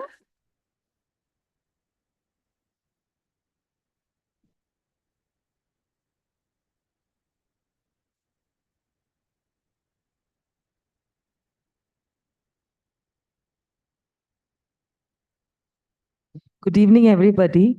And without wasting any time, we move to the Doyens design debate part. So, welcoming Agam Shah. I'm introducing people with no hierarchy. I've written first.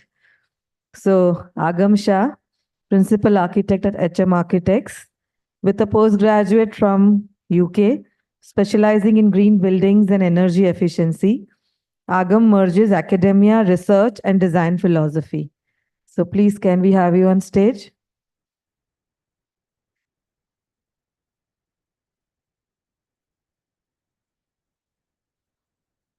Introducing Hiten Patel of the Mindscape Design, a Surat-based architecture and interior design firm founded 23 years ago. They work on a variety of projects and are known for crafting sustainable spaces.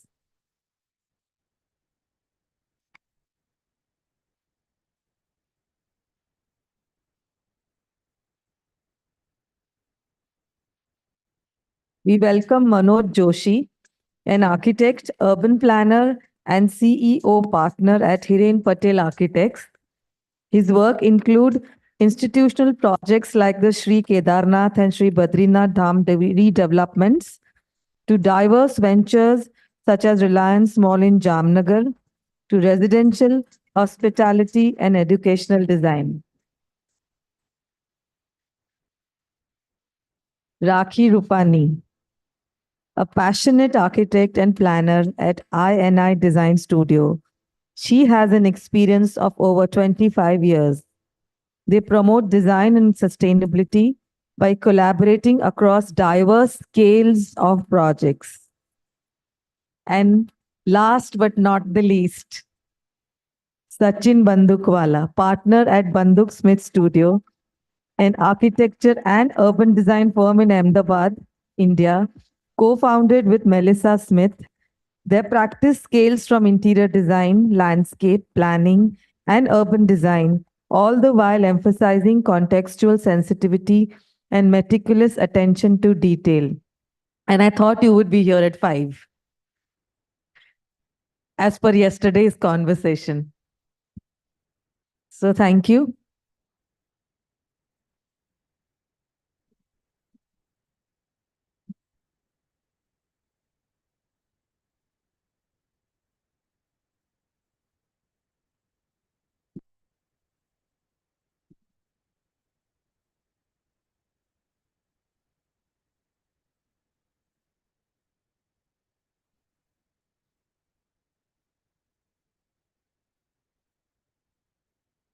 So much silence. I hope everything is okay. So you can all have the mics because I'm not going to ask you very long questions. The ball is, of course, in your court once we start the conversation.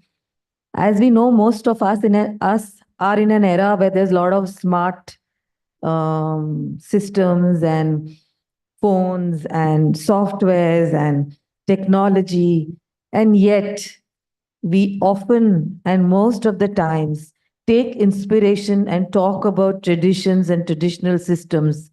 As we just saw a wonderful presentation by Parul ma'am, and she's a legendary architect, and I'm so glad that she's here today. And in school and college also, we were always looking up ke emne ત્યાં જશું. We learn from their projects. Ma'am, you don't know, but when we were studying, you were an inspiration and are still an inspiration to us. So coming back to this, I think experience of different generational perspectives within the field, I think we can talk about it today. So starting with that, if each of us could just share 2 lines as to what is your thinking of monumental architecture versus inclusive architecture. We start with Sachin. Since you were supposed to be here at 5. I thought I'll get some time. Um, when I was a student, one of the thing that I sort of touched upon in 4th year was, what's a landmark? And that's the first time when I sort of started asking questions. It was like just after what is religion, and I there was a continuous debate between a building that looks like a landmark versus um, an associative landmark. That's something that creates identity in people's mind, but it's not monumental in scale. And so I think that debate is still there. And I think that is also at the cusp of this, where what we call as monumental architecture versus inclusive architecture. Yeah, true. Yes, Rakhi. Yeah, so as per me, monumental architecture or inclusive architecture or any other, they are approaches towards design. Monument, earlier there was a perception, as Sachin said, that it's related to scale. To some extent, yes. But over the period of time, that is changing and perception is changing, that the thing that registers in your mind maybe can be called as a monumental architecture. And we can talk about it, we can debate about it. Yeah, so I remember one of my experience in college, except we had a great faculty, Piraji Sagara sir. He used to teach us drawing and painting. So he used to teach with pencil that you keep your pencil at a certain distance and then measure the size of the element or whatever you are sketching and put it on a paper. So initially what I used to do was I used to keep pencil at very near. So building used to look very small. But when I stretch my hand and I see the building, it looks a little smaller. So it is all about perception, how you look at it and how it involves you, your psyche basically into the experience of it will give it to you. So that is what for me is monumental or inclusive. Also, I would like to relate one of the experience, like we have a monumental personality. It is all about experiences basically. So we have a monumental personality like Parul Ma'am here, but she's so accessible. So it is not about the scale or the size, what experience you give it to the person, that is what makes it monumental or inclusive. True. Yes, Ethan. Yeah, it is something like that. I have recently experienced of that one monument in Milan, and it is a dome. It is a really wonderfully designed in that era, and it's always have an interaction with the people who are visiting that particular places, and it gives the remembrance of that particular era with the sizes, with the scales, and with the history. So it's always giving a symbolic cultures reflecting on the city. It's a landmark for the city as well as the country.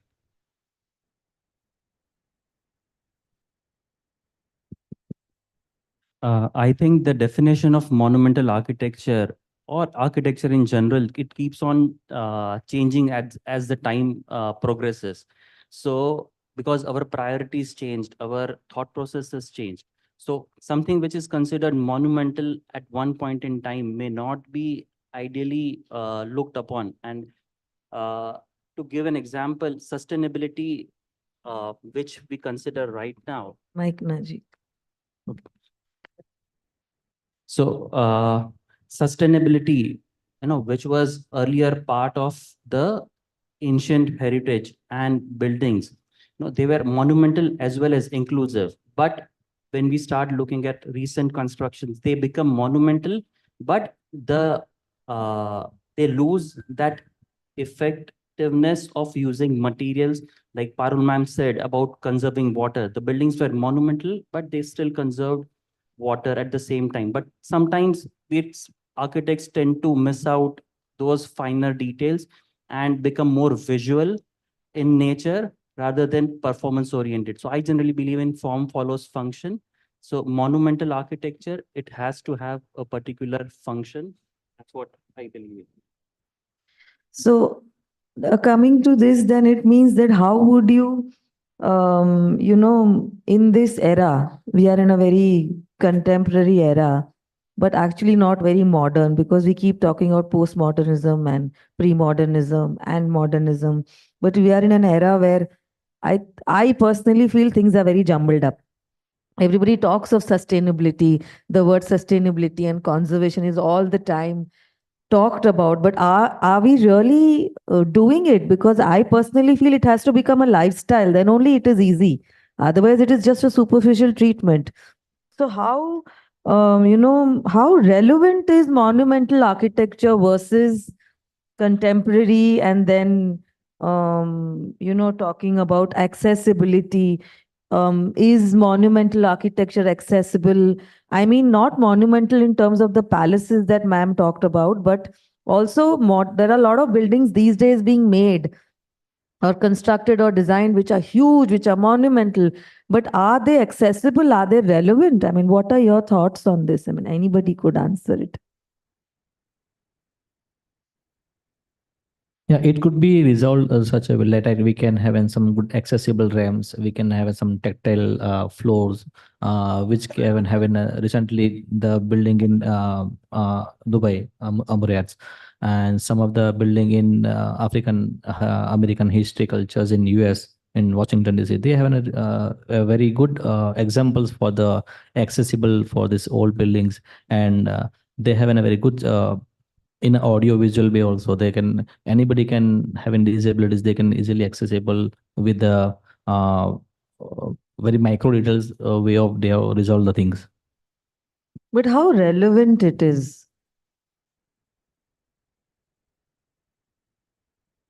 You put up a statement like that, monumental and with relevance to contemporary.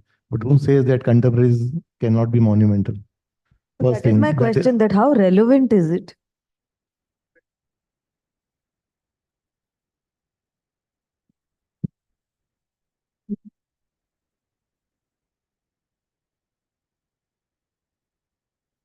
Hello. So relevance depends on the users, basically, that what functions we are looking at right now, or what is the purpose of that particular building. So it is very relative experiences. So you cannot say for a person like me, maybe it can be relevant, for other person may not be relevant. So is there a way to balance it? I mean, somebody does a monumental thing which is accessible, but how do you balance it? I mean, is there a way or some logics or some, parameters that one needs to follow? Because we have a lot of young people also here.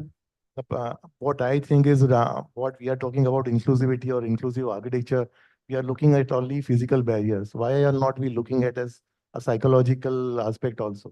Because suppose in olden times, maybe temples were monumental. There were no ramps in most of the cases, but still people used to believe in God. So it is what experience is what you gain from that particular space. That is what is important. So inclusivity depends on, it's very relevant, and it varies from person to person. So it is very much relevant. So you cannot conclude in a particular single line that this will be relevant for certain segment or not. It is a universal experience, and it can be generated through experimentation, as Parul ma'am said. We have to learn from our history and redefine or rephrase those elements, experiences, and put it in a way so that current generation can enjoy it or maybe experience it. And I think inclusiveness should not be only about the users, but it should also be about the people who are going to make that building. So the craftsmen, artisans, and everybody else, local, encouraging local labor.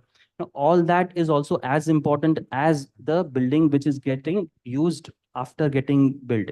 So I think, from cradle to cradle, so from the when it is made, so till the end of its life cycle, and even using that material subsequently for the next phase, which Parul ma'am Reuse, elaborated. that's what she Yeah, was saying. Yeah. reusing. So we have to inclusive. It has to be inclusive about the material, about the people, about the users. So that will make it an actually a successful project. That's what I feel. It's the context. The context matters. Community engagement, cultural inclusivity. So you have to approach a project in that fashion that everybody, maybe stakeholders investment, you have to conduct meetings, invite more people while designing. Inclusivity can be in many ways, not just material, design, people, stakeholder. So if we consider all the parameters, then only I think we can come up with an inclusive design. And we are the generation who has seen Mughal example to Google, basically. So we are the generation from Mughal to Google, right? So we Yeah. have to create multi-level experiences. That is what it will bring inclusivity in the particular spaces. So for the younger, because the next panel talk is obviously about the next gen. So what advice would you give them? I mean, all of you need. Why should we advise we them? should have Let mixed them panel. let them learn on their own way. Let them interpret what they want to learn. We had the privilege of learning from these legends, so they need to learn something from us, no? Some input we need to give them. We have legends like Parliament. Why should we be taking up that? But she is there always set an example. So we should look at an example, not us, basically. We are learning from her. But I think most of y'all or most of us are not doing the kind of work Parul ma'am is doing, not so much into conservation or heritage. So most of us sitting here are doing a lot of commercial projects or residential projects. So it's important that because the next gen is also doing that, the panel here today is not so much into conservation practice. So then they need our advice that about how do you navigate your practice where you're balancing monumental architecture versus accessibility, or maybe just balancing both. I mean, it's up to you. One thing which I would like to recommend is not to follow pics that you see on Pinterest or Insta, because the picture which you see, it's not even 1 second of the entire lifetime of the entire of that building or throughout the year.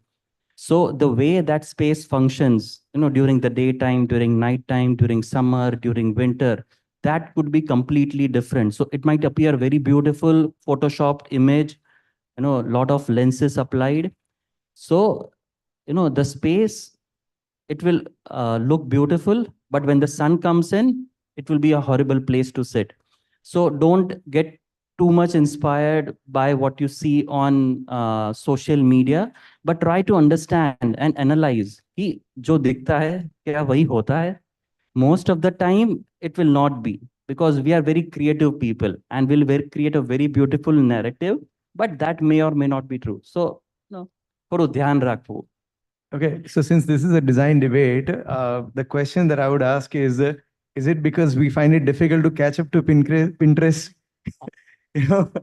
No, I mean, it's an interesting topic. We've, sort of physically accessible to, I think, mentally accessible. We are trying to sort of cover that range of, what is monumental and how we can make it inclusive. What I think the thing that I think we need to underline, which is that a lot of monuments that are getting built these days, including, I would say, like, say so-called high-end shopping street to housing apartments to parliament buildings, everything, all the museums and things like that we're building. Are we making it only that glossy because everybody has a glossy phone, or people with simple mind and simple hearts can go and access these buildings? Do they feel intimidated? So the question is that sure, the concept can be awe-inspiring, and you want to go and sort of you look around, things at that museum. I'm just talking about a simple folk from a small town or something like that. And or should it be something where we try to bridge that gap in creating these buildings or monuments, with the finishes and scale and language, because at one point, if I have a roaring practice, I have a pressure that I should be trying to do better than anybody else. And at the same time, if I try to rationalize, somebody coming from a small town to, mid-sized town to any European city, for that matter, how do I balance this glossiness? I think that's a very important question that we all need to answer. I think that's also connected to what is sustainable. Yeah. I would just like to add what Sachin said now, that you asked what is the advice you want to give to younger generation. Why not you make only suggestion I can give is, let's think in a reverse way. Why can't be inclusive architecture be a monumental architecture? So find a way to balance it out in a different way, basically. Think different way, basically. That is what I would suggest. What I feel is the monuments that we have visited, or what ma'am quoted, they are like engineering marvels. We definitely, as you said, that we are at a stage which is very chaotic. Things are not clear. We are all trying to define it, refine it. But along with it, we have an advantage of technology. So the younger generation, they use a lot of technology. It gives us a lot of freedom, a lot of flexibility, material that were used earlier, the materials that we can use now. So we should also build something which is an engineering marvel, along with our design, the material, everything, the technology that is available to us, and be sensitive towards it. We just need to do our bit. I would say that. I agree with Manoj Bhai and Radhika both. Like, why we work on computers, why we can go to work on sites practically, which we can analyze the problems, what we are getting on site, the scales, the proportions, the lightings, what we are observing. So other than we can use in CAD modeling, we can use by hand sketching. Also, we can having some articles to study and not to go in Pinterest. We can have in our books that we can directly study from the architecture's parts, with the monumental architectures, with the ancient architectures and the temple architectures. So we can get a lot more micro technologies with what we have observed from like Mohenjo-daro to the recent architectures in the modern cities also. So there's lots of options are there. I think it, again, as we were informally discussing before the panel talk, it goes back to studying in School of Architecture. It goes back to the mentors. Who are our mentors? Whom are we surrounded with? What kind of friends we make? What are we studying? With whom are we studying? Whose sites we are visiting? Whose work we are inspired with? I think everything around us, I think the environment in which we keep ourselves, because this generation, again, as we discussed, is very chaotic, is very confused because of Pinterest or whatever they are seeing on the internet, and whatever is trending, they feel ye sahi hai, and they don't understand that this is not right. What is trending is not necessarily right. Right. I know a lot of people who do wonderful work, who do a lot of real sustainable work, and people outside Ahmedabad or maybe outside Gujarat may not be knowing them also, because Ahmedabad is Mecca for architecture, and the work that is trending is definitely not what is real. So we actually need to go back, and I think all of us practicing people should find time to go and teach. Somehow or the other, need to make time to go back to teach and mentor the students, because they are so misguided, so confused, and often so depressed, because the burning question is paisa nahi hai, jo pehle nahi bataya gaya tha when they walked into this profession. They were not told only if you are passionate about it, jump into it, or else don't. The most important thing would be to keep it as simple as possible, keeping it simple, sensible, and sustainable. I think if you develop this thinking approach, that would be more than enough, because that's what I tell everybody I meet. Just simplify. Thodu simple. Attu બધું complex વિચારવાની જરૂરત નથી. How form, this graphics, that graphics. No, just keep it simple, something which is manageable, constructible. All that is, very important. I Not think to they get get too confused, flashy. with this technology. They get confused कि बहुत सारा कर लेना एक ही बार में. I think that is the confusion. I thought we are also getting confused about those things. Are we? Yeah. I mean, I think, I just came from a review at SEPT, okay? No, And I thought those guys were much more experimental than people currently practicing. That's Okay. great. So, Good. At least you met a batch who's not confused. no, I think there is that sort of thing in every generation, and I would not look at it with so much cynicism. The point is that are we doing our bit? Are we doing our homework on daily basis? The buildings that we have on hand, we're talking about sustainability all the time, and then we do the same thing, So, I mean, can we even justify that? Okay, like I'm using this material out of no choice, or these are my options that I'm checking out. I mean, are we doing that sort of process on daily basis? I don't think we're doing that. Okay, we're just going for straightforward, quick solutions, and I don't know. It's a matter of concern, and we should debate that rather than sort of just putting everything on next generation. So that is what we need to set. Sorry, we need to set examples and need to go back to teach for some time at least, so that at least we see people are watching us. So we I need agree. to set good So examples. I tell you, when I was a student, and one of my professor, he told me that you don't teach, you guide. What it means is that we are co-explorer. There is no age difference. When it matter, when a good idea occurs, it can come from any age group. Okay. True. So sure, I mean, we can go and share a bit more experience, but that also comes with complacency. So I would just say that, okay, let's have the interaction, but we should be open-minded. We can call it exchange of learnings. They are a smarter generation. We just need to channelize. True. That's about it, I guess. And probably having some patience. We are doing a spiritual retreat right now, and my colleague Mansi, she's sitting at the back.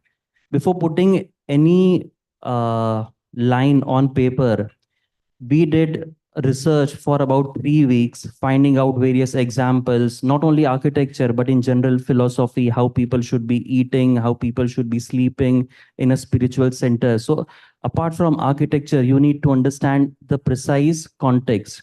So she kept on doing research for 3 weeks, and then we started designing. So it takes time to internalize everything, looking at what others have done, finding good resources. And when you look at so she found one image of a room, and I showed her how to analyze that room. So we identified 15 different points, something good, something bad, how the bed is placed, how the switchboard is placed, how the curtains are, how the bed is oriented. So, and we learned from all that. So once I have taught that process to her, she will repeat that same thing for thousands of photographs. So it's very important to keep your thought process very simple and research your subject extremely well before you jump onto something. Okay, I just would like to add what Agam said, that we are not taught consciously that what not to do. So that is what we have to learn, basically, how to unlearn. So that is the process I would like my younger generation to follow, that you should know what design is not about what you are supposed to do. It is also about what not to do. So the words are as important as the Exactly, boxes. solids, yes. They complement each other. મજૂરી પણ કરવી જ પડે. There is no option. There is no option to hard work. Like we may be sitting here, but saas bhi kabhi bahu thi. So, all of us have struggled and, worked hard, faced a lot of things. અને પછી અહીંયા આવ્યા છીએ. So, સાસ ભી કભી બહુ થી. So, just keep doing, putting Just on a lighter note, Agam, my daughters don't want to marry, so my wife is not going to miss us. So she is going to miss out that experience. So what about those cases, ma'am? What do you suggest for those people? Now you're stuck with Just that on a question. lighter note. You have to answer it. Nothing personal, not just on a light. But शांति थी जीवू અને જીવવા દેવું. That's true. Agree.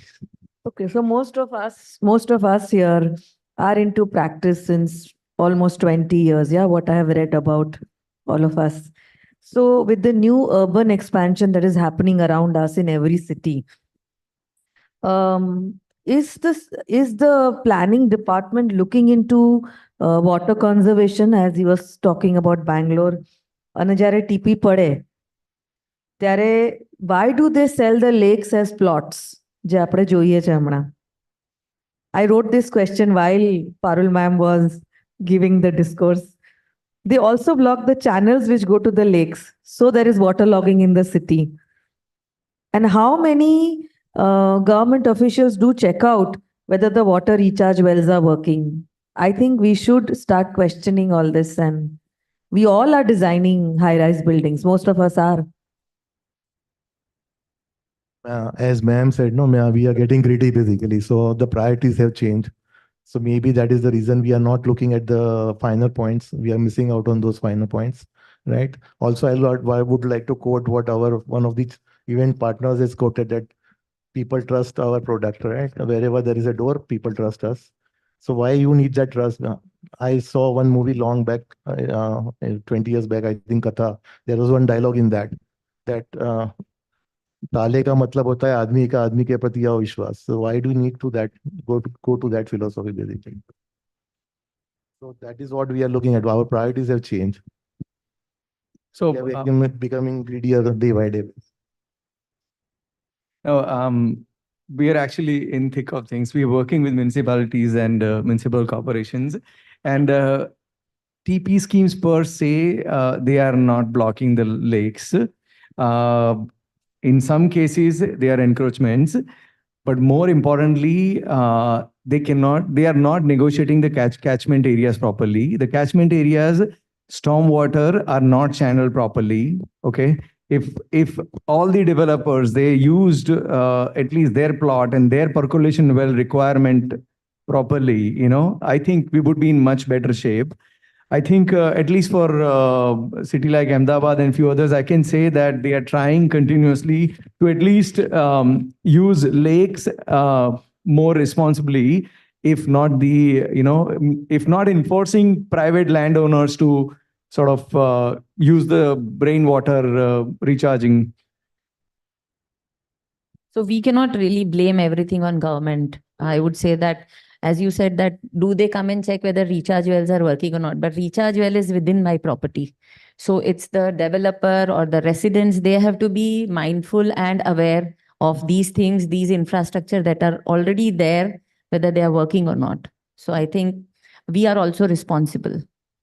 Yeah, I think, if we bring the law, like saying, next 5 years, everybody has to manage their plot water within their boundary. You see the transformation. We will not have streets flooding like this. I think there is enough stormwater, drainage.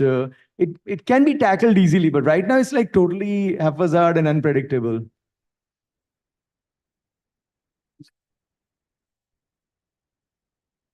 About the conservation for the waters, like recently we have done one project in Surat, and it's a big diamond factory. And in the time of COVID, I was just wondering to just putting one AC in my living room. At that time of COVID, only just 2 hours was there, two people to came to the house, and we just installed one AC, but the plumber did not come. So what I do, one thing, I just draw the one pipe and we can put to the balcony, and just daily after 2 months, I just put up the whole bucket with the full of water, and I throw into the maybe using of utensil or so daily 2 months till I practice that way, and I just realized that in that time I'm designing one factory, and in the 2 tons of AC, I gotten 12 liters of waters every day.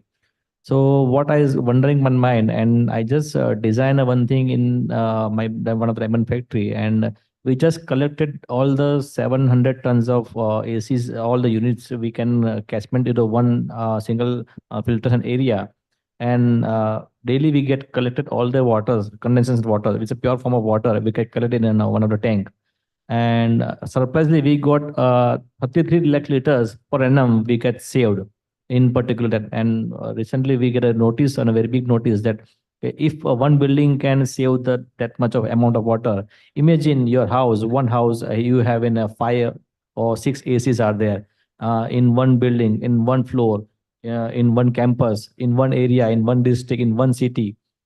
Imagine how much waters you can collect it and it can restored in the underground.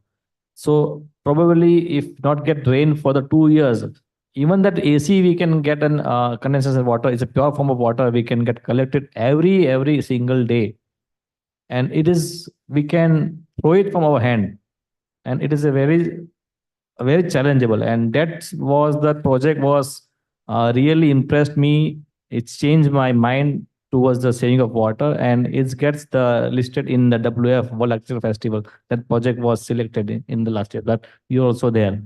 So this is what the wondering. And Surat municipal service is really tremendous work. And now they are making one barrage on the river bank, and they trying to get 30 years of water saving map plan on the table, and they are making a very huge amount of water reservoir for the Surat city. So I think each one, if all of us starts working on this, each one does his bit, it'll help. Definitely.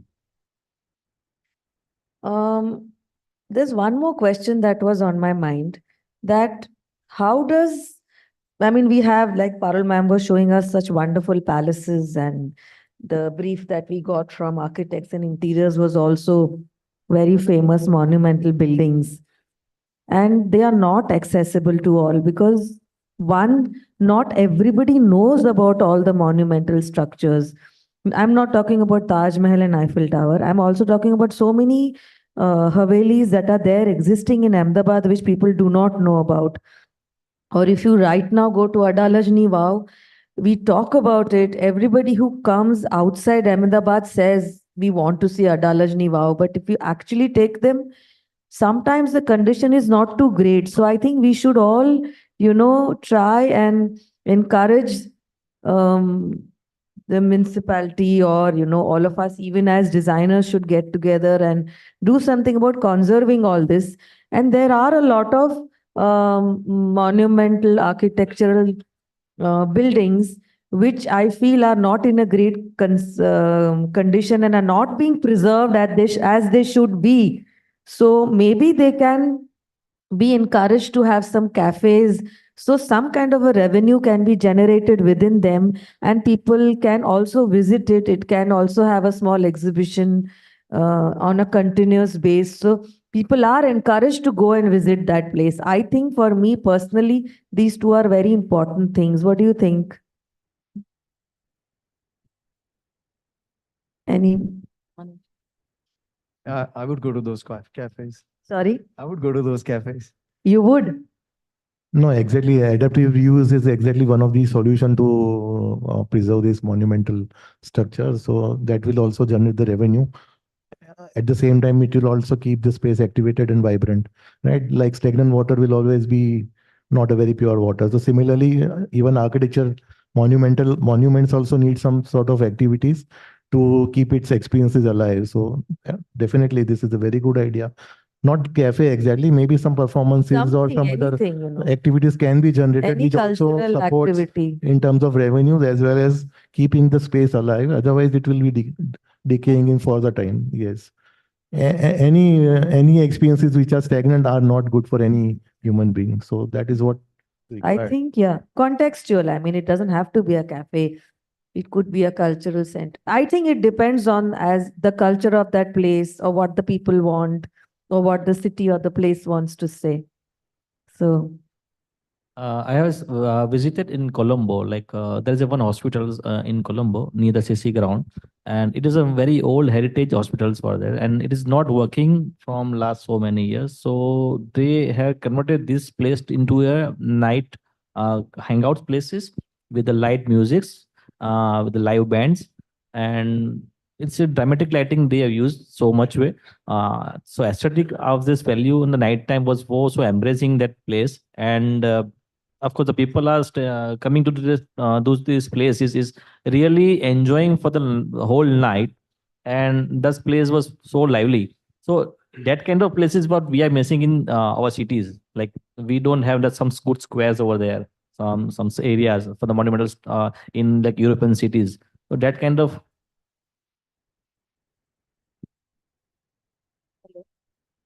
We do have some good examples in Ahmedabad. Vishalache, which has one of the largest vessel, or probably the only vessel museum, athwa MG House che, where you can go. So we do have some good places, and I think we should get inspired from them and encourage for more these kind of places. I think with this we conclude the Doyen's design debate session. Thank you so Thank much. you so much, ma'am. Parul ma'am, आपने कहीं कहूं छे? We would like you to say at least 2 lines. If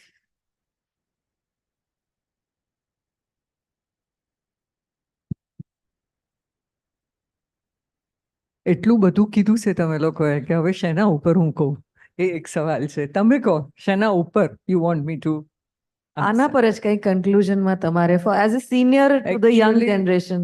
I would say Your કે guidance to us.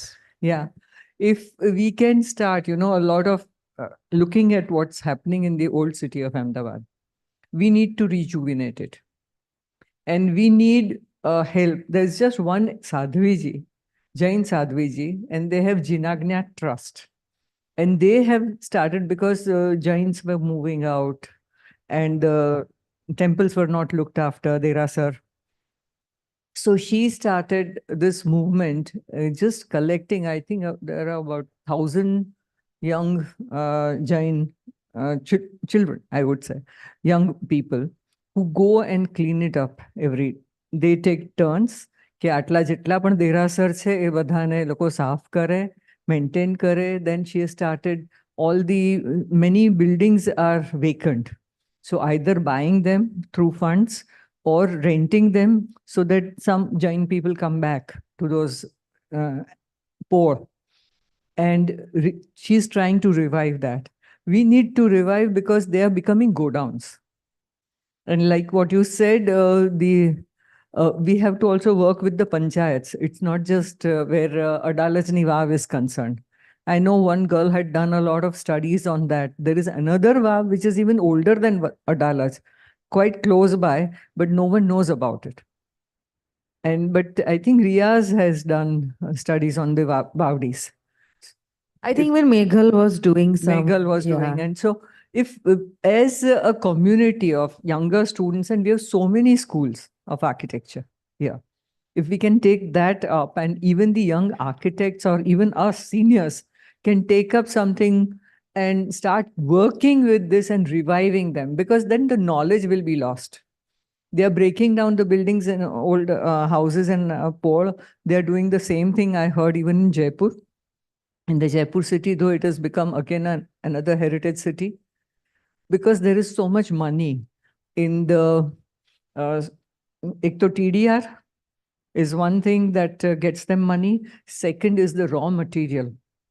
The wood that you get, the wood can last you 300, 400 years without any issues. They just convince these people, the contractors, that this wood is bad. And they make money out of that, all the carvings, etc. So as us architects, our heritage is going. What can we do about it? It would be a great step. Everyone in their own town, village, or city can work towards it. Thank you, ma'am. Thank you. Thank you so much, everyone. I request you all to please stay back. Thank you so much once again, Parul ma'am, for your insights, your thoughts and views. We always appreciate and value it. And thank you so much to our curator, Architect Bhadri Suthar, for conducting a beautiful and a brilliant panel. I request everyone to stay back for felicitation. I would now like to invite Mr. Viresh Malan, Chief of Sales from ICA, and Mr. Sudhir Gurav, Manager, Architectural Specifications, Dormakaba, to kindly come on stage and felicitate the Doyen's panelists.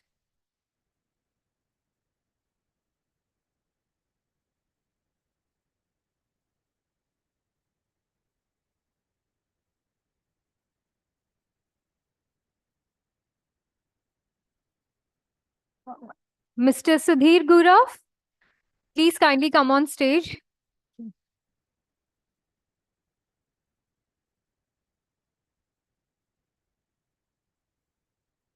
Thank you. I now request Architect Agam Shah to please come forward for felicitation.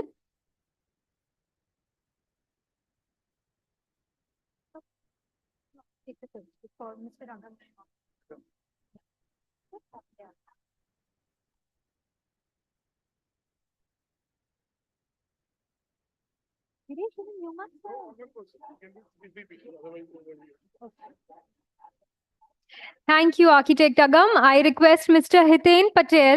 Architect Hiten Patel to please come forward.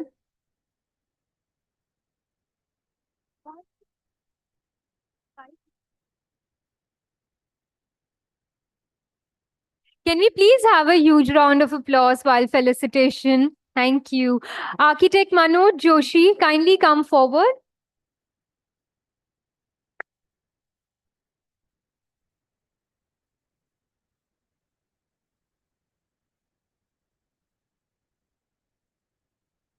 Architect Rakhi Rupani, kindly come forward.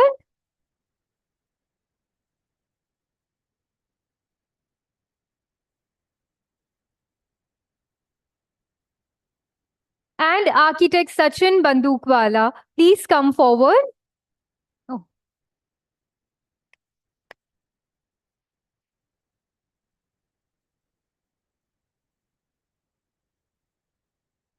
I request everyone to please stay back for a group picture.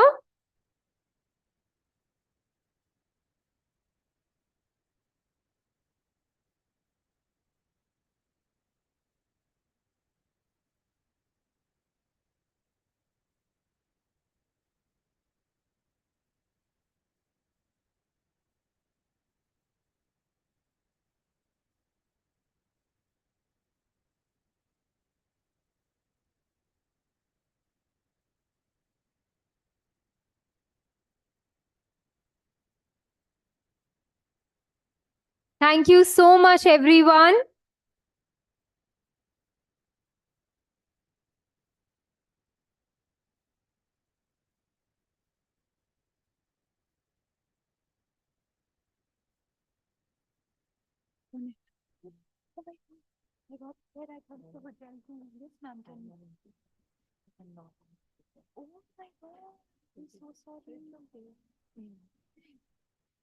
Ma'am अभी चाहिएगा ना अच्छा अच्छा okay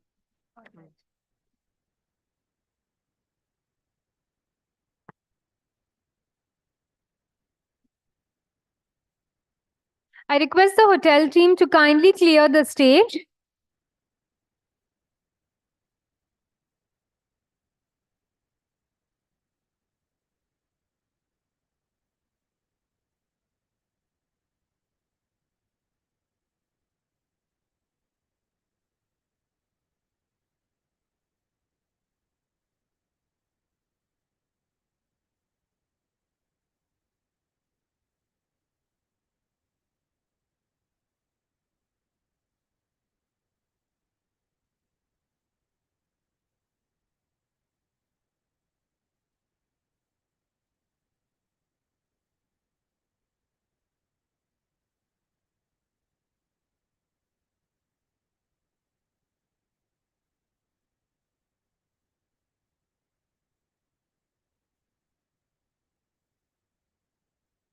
करें होगा होगा एक एवी है उसके बाद फिर से होगा बोल दो हाँ?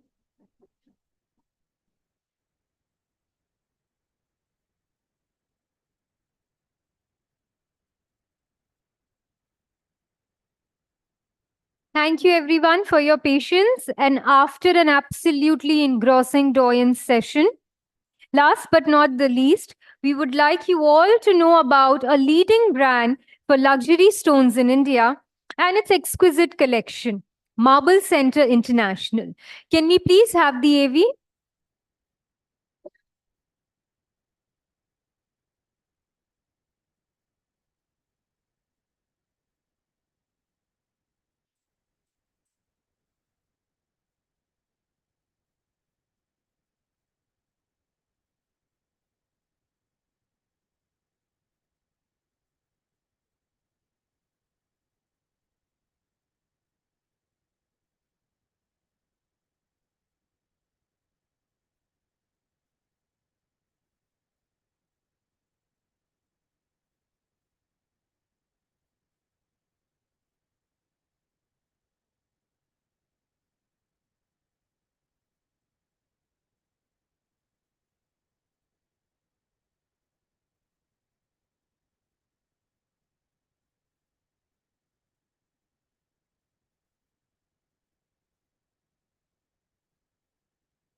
Thank you to the team of Marble Center International for a very beautiful audiovisual.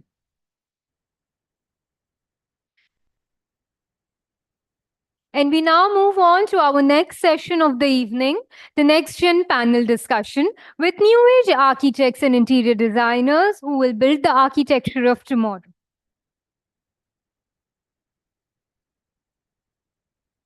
And to commence the Next Gen panel discussion, everyone please welcome on stage yet again our dear curator and moderator, our interior designer, Bhadri Sutar. Ma'am, can we please have you back on stage?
architectural practice.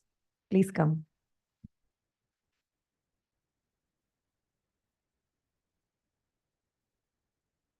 Architect Parth Bhatt, an architect at Blosher and Partners who navigates a diverse portfolio spanning private residences, towering high-rises, and commercial projects, blending functionality with aesthetics to redefine urban landscapes. So the same questions to you. Towering high-rises. Vaibhavi Thakkar Desai. Introducing her as an interior architect postgraduate from CEPT University. She is the principal designer of TV Studio Designs with a decade of teaching experience alongside her practice. She advocates for innovative design rooted in Indian art and craft traditions. Vaishnavi Shukla. She's an architect and the host to the podcast Architecture Off Center based in Ahmedabad with degrees from CEPT University and Harvard. She founded her practice in 2020, emphasizing local culture, integration in architecture. So many art and crafts, yeah? Great. Viresh Malhan, please. He's been pivotal in cultivating relationships within the architecture and design community for ICA. Under his guidance, ICA's commitment to solutions that matter drives continuous research and development to meet the evolving needs of architects and interior designers. Thank you.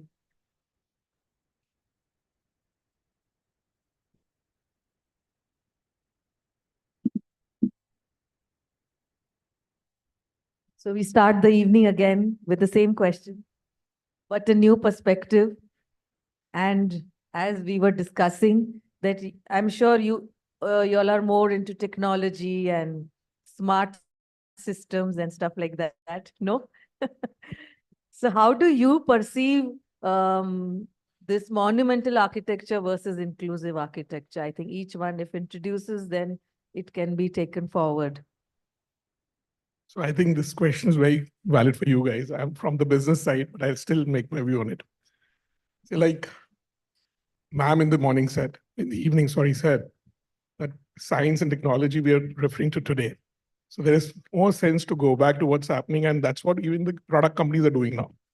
We are all going back to what was there. How can we get it back? How can we make it more sustainable? So that when we are talking about monumental and when we are talking about inclusivity, sustainability keeps coming into play. Because everything which was monumental earlier was sustainable. Somewhere during the years, over the years, we lost that. So how does it come back? How do we learn from our history? How do we learn from our past and bring it into existence again? So as a student of history, the way I look at these three words in the title today, monumentality, inclusivity, and accessibility, I think one has to do with scale. So when you talk about something monumental, it's a function of scale. When you talk about inclusivity, it has to do with processes. And maybe when you talk about accessibility, it has to do with the apparatus or the elements. I think one word or one idea that we're missing today is the question of program.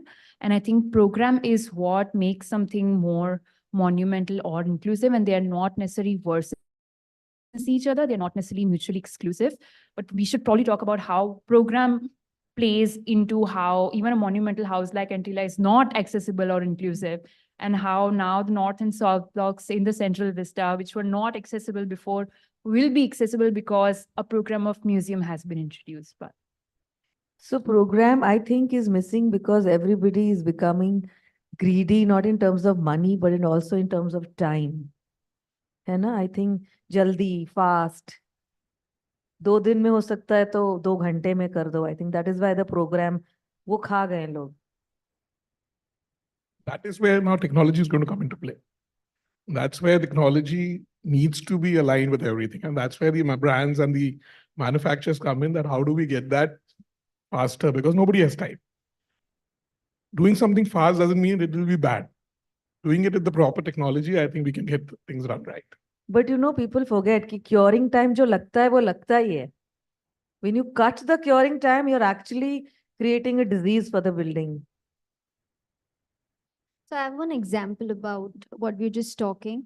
there are a lot of memes and all of that coming that, मेरे parents school जाते थे ना तो नदी पार करके पहाड़ चढ़ के फिर स्कूल जाते थे. But sometimes why struggle? Like technology and this idea of what is monumental, it's a very strong and smart concoction that one has to deal, and it's a very perspective, I mean, it's a very individual perspective journey.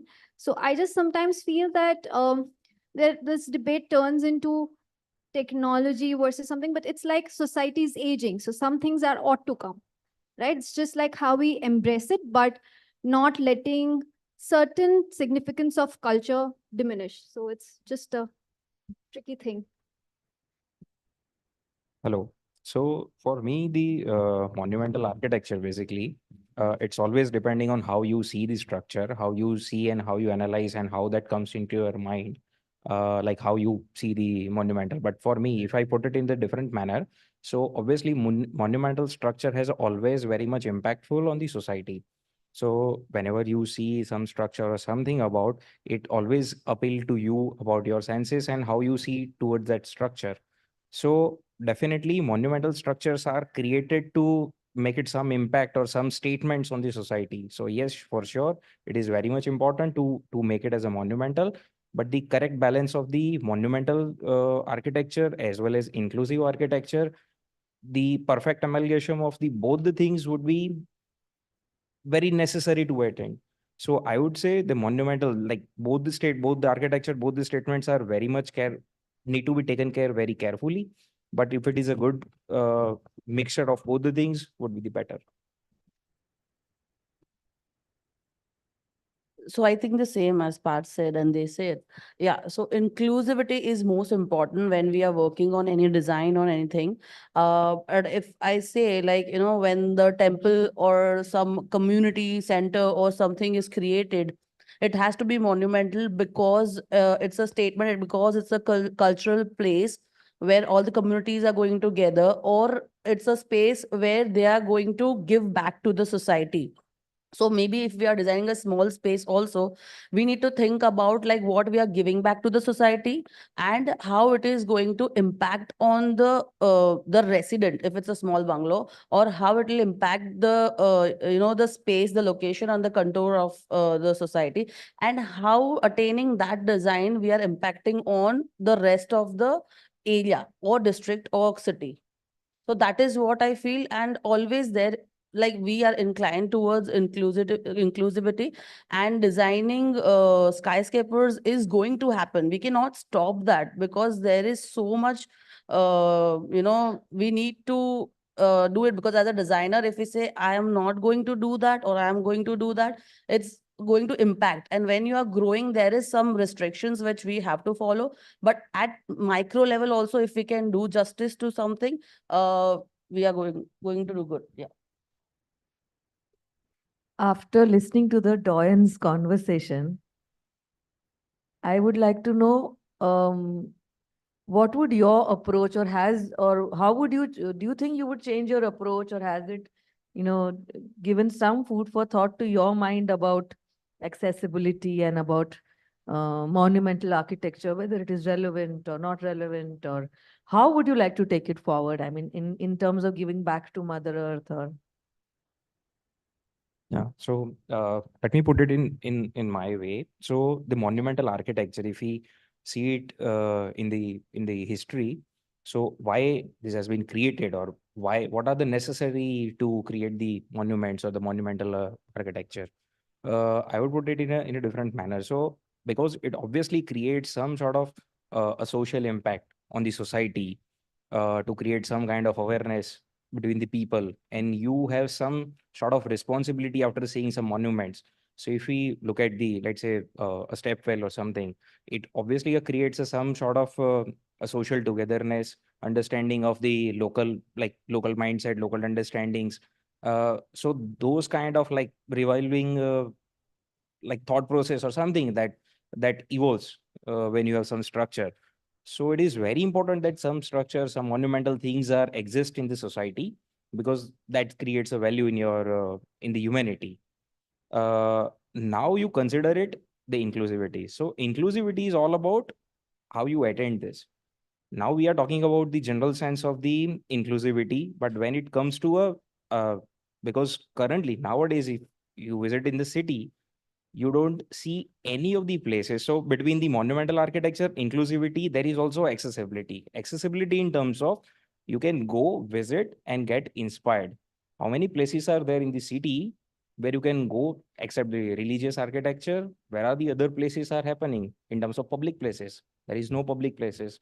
If you don't have a privilege to take the tickets and entering to the entertainment zone, you don't have any places. So it is the responsibility of the society, it is a responsibility of the corporation, AMC, or whoever is responsible about to create such structure which actually involves the people, involves the society, involves the each profession who is belonging towards the city, has some creating some sort of responsibility about the city.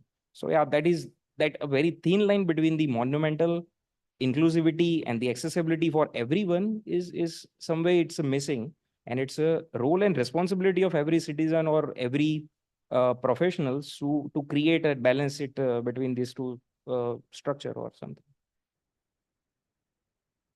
So, I think there was this term talked about in the previous session was adaptive reuse, and then they said that to understand monuments and kind of going back to experience them in the current context, or making probably a reuse of it. I would rather say recontextualizing some spaces where um, the whole idea is respecting what is existing and recontextualizing it with maybe resources, obviously. So maybe not directly giving it back to the planet, but at least not allowing a waste, right? So that is, it's like a penny saved is a penny earned. So something like that, where we say at least we are trying to do something which is meaningful in today's context, and instead of having a sprawl where we say we are just expanding the cities, as ma'am said, and we not encourage that, but at least going back to spaces which are abandoned but holds a lot of significance culturally,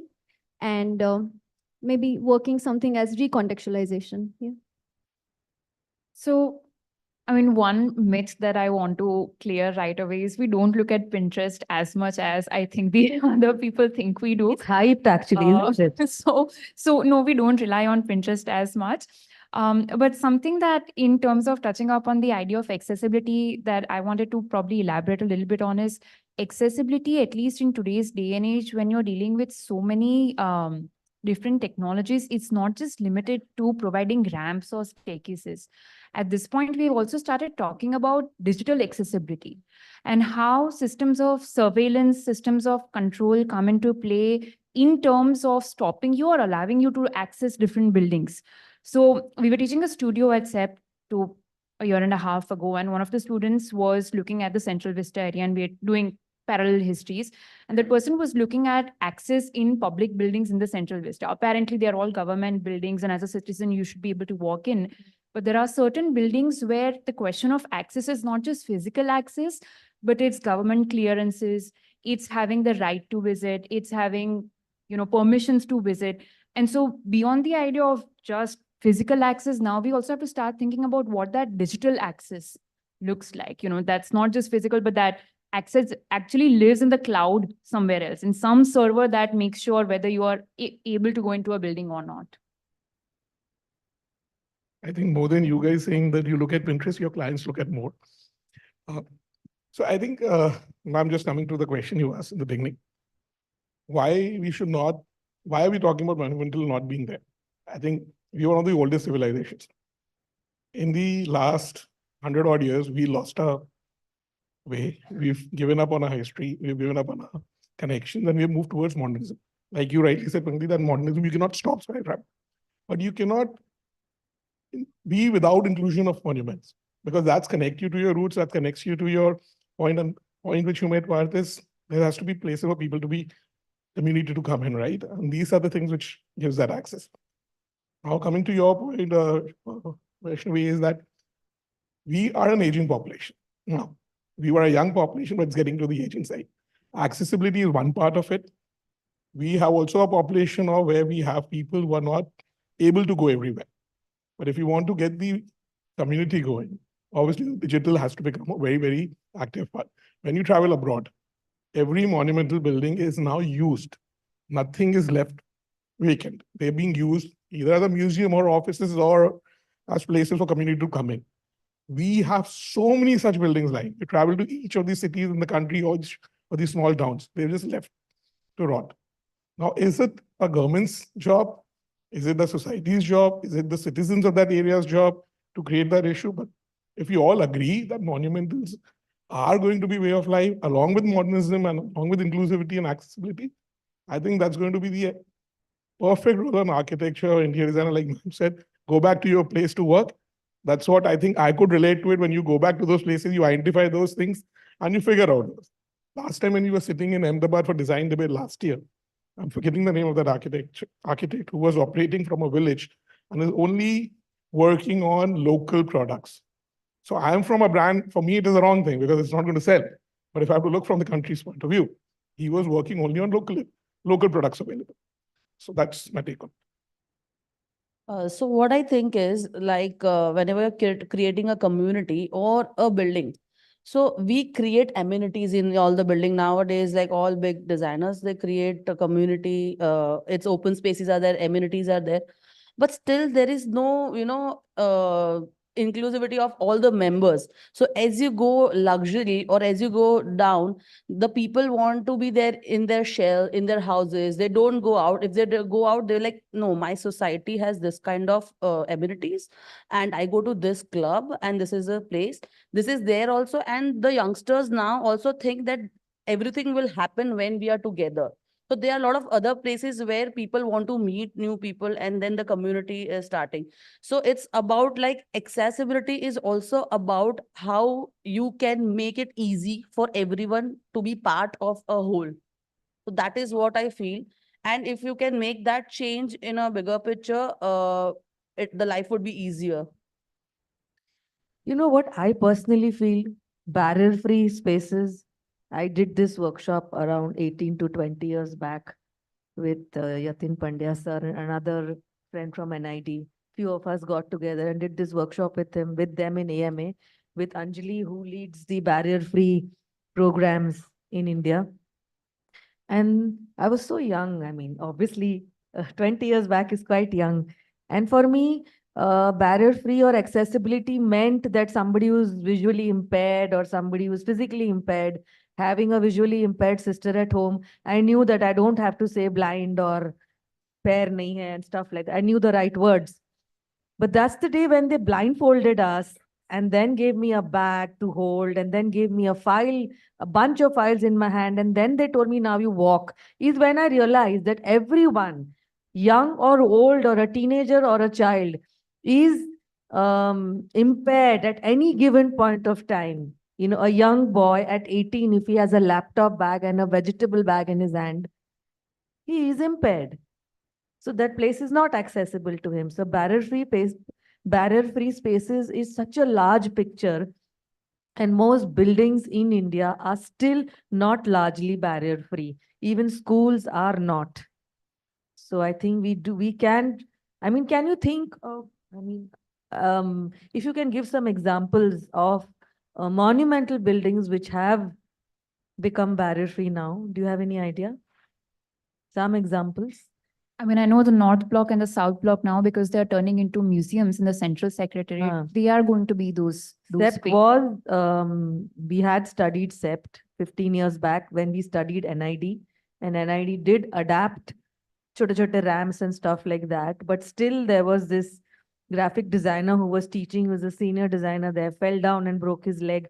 And then I think they immediately got into this chote ramp and they got the accessible lift and all. But any other building, if you can think of? If you know, I mean, it's not, I mean, I can't think of too many, so. Like Akshardham Temple in Delhi. Okay. That is like, oh, sorry. Akshardham Temple in Delhi. I have been there once and I feel they had amazing arrangement. But yeah, then talking about different kind of accessibility, yeah, no, but otherwise they have done amazingly, like for each kind of everyone. in that case, also the Westminster Palace, converted into Parliament for United Kingdom.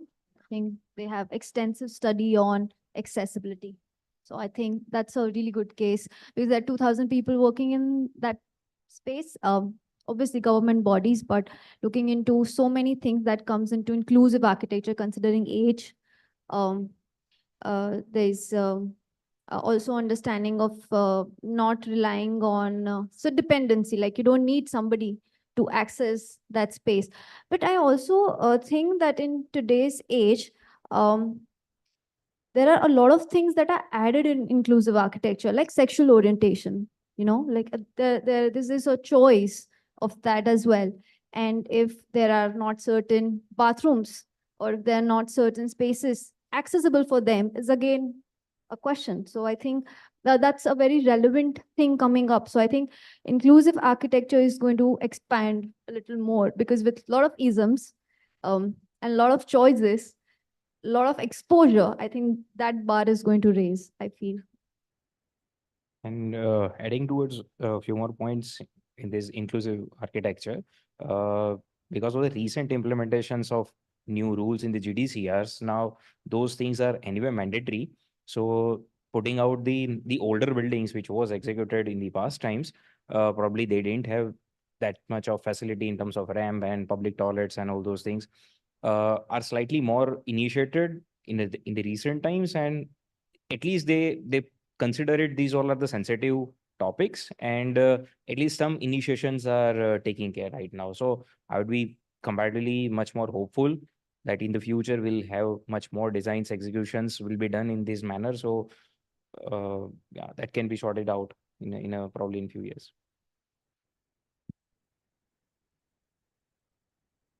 I really don't know, but I think a couple of these IIMs have become quite accessible and quite inclusive.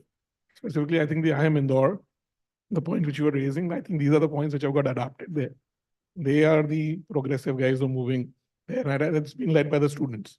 So that's something which I've seen in that campus. It's a barrier-free campus. And I've also seen the inclusivity and accessibility from a very different lens, not from just the lens of a physically impaired person going there or accessibility, but from every angle which the world is moving towards now. So after listening to all these conversations, you were saying something? I think one more point to be added. So currently we are all highlighting obviously the sustainability and all the other parameters. I think all the buildings should also have to mention it like a barrier-free building. So I think to putting such kind of advertisement or mentioning it would be even more like a initiation things would be anyway taking care if we are mentioning okay barrier-free designs. True.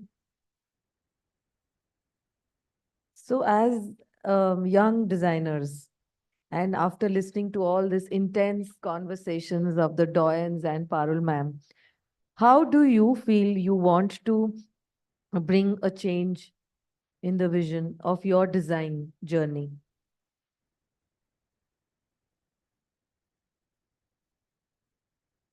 That's a very short time to decide. I think we're just consuming all that was said, but Anything that triggers, I mean, it could be just a word or anything, an emotion or a feeling. So I wanted to add, for the accessibility part or The mic closer.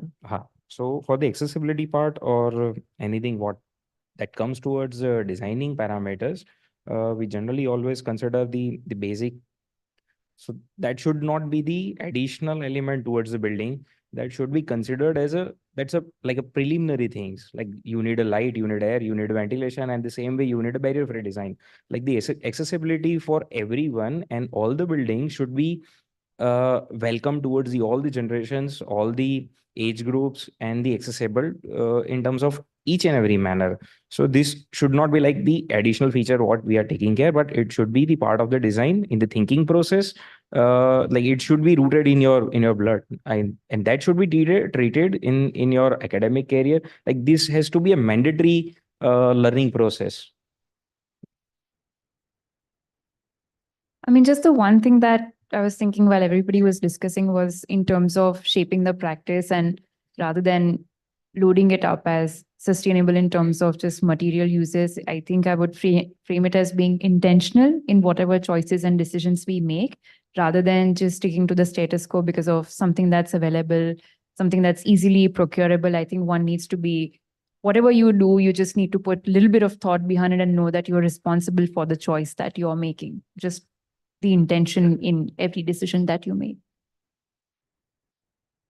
Yeah, I mean, um, so, so lately, in my own practice, I thought sometimes there are some projects which are really good, and the client has a very different vision than what they give as a brief. Sometimes what they say and what they imagine is very different, because obviously they are not into this field, so they are giving us to do that job. So what happens is, since I'm a person who loves reading, going back and forth is what also design and architecture is. So I start educating my client. ऐसा नहीं होता. This is how it happens, and maybe we can work out some things. There are some cases and all of that. So I think when we put down certain details to them about the project, it's not easily accepted by them. So I think I have learned, at least in my practice, to reject the project. I think that was very difficult, because initially you feel that, this is how you're going to build your profile.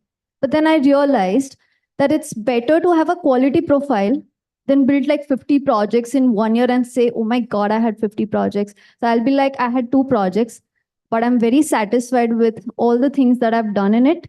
The person is happy and there's a value-based project. So I think that's what you've done. I think you've learned this at a super young age, and a big round of applause for her.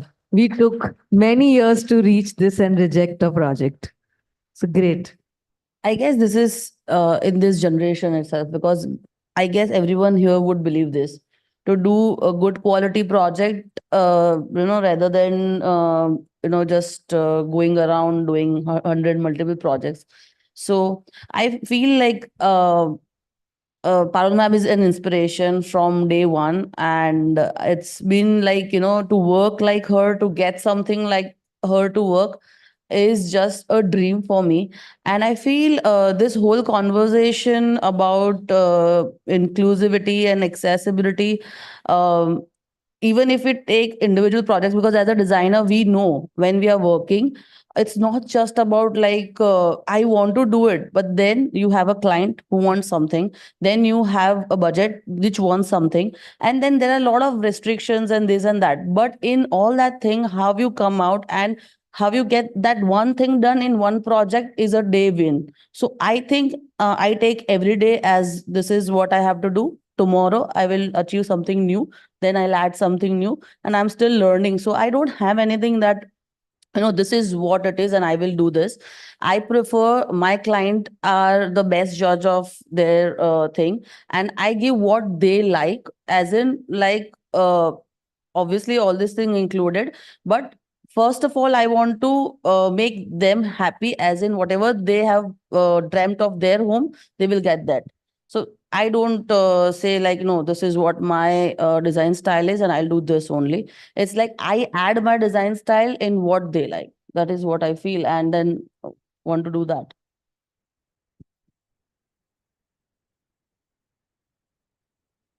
So I think audience, do you have some questions for these guys? You should have. There's so much to learn from them. Actually, reverse process हो गया है कि वो लोग project reject कर रहे हैं या बोल रहे हैं कि they are focusing on quality, where we were talking about some time back, a fast pace, technology, greed in terms of time and money, in terms of using the lot of new materials that are coming in. So you should have some questions. Yes, the mic to him. Sorry. We'll come to that. Please think करके रखना. But he has a question. If he can be given a mic. તમારી પાછળ. Hello, I'm Hemal Shah. I'm architect and planner. First of all, there's no question. Rather, I have a word of appreciation for this wonderful new team of young designers. What they are talking is highly promising. What I read as a thought process, really amazing, really amazing. Rather, the whole talk, I'm not making any qualitative judgment, but I enjoyed the second session much more. The way they have a perception about the design, the way they have an approach to the things, and the humbleness they are showing. I think applause. They are bang on the topic. Yes, they are bang on. They haven't They are bang on deviated. the I did topic have which to we missed in the moderate. last one. Yes. They're right, and they're really touching the subject in a purest manner. So I really appreciate the team. Wonderful. Kishori ma'am को mic दिया जाए.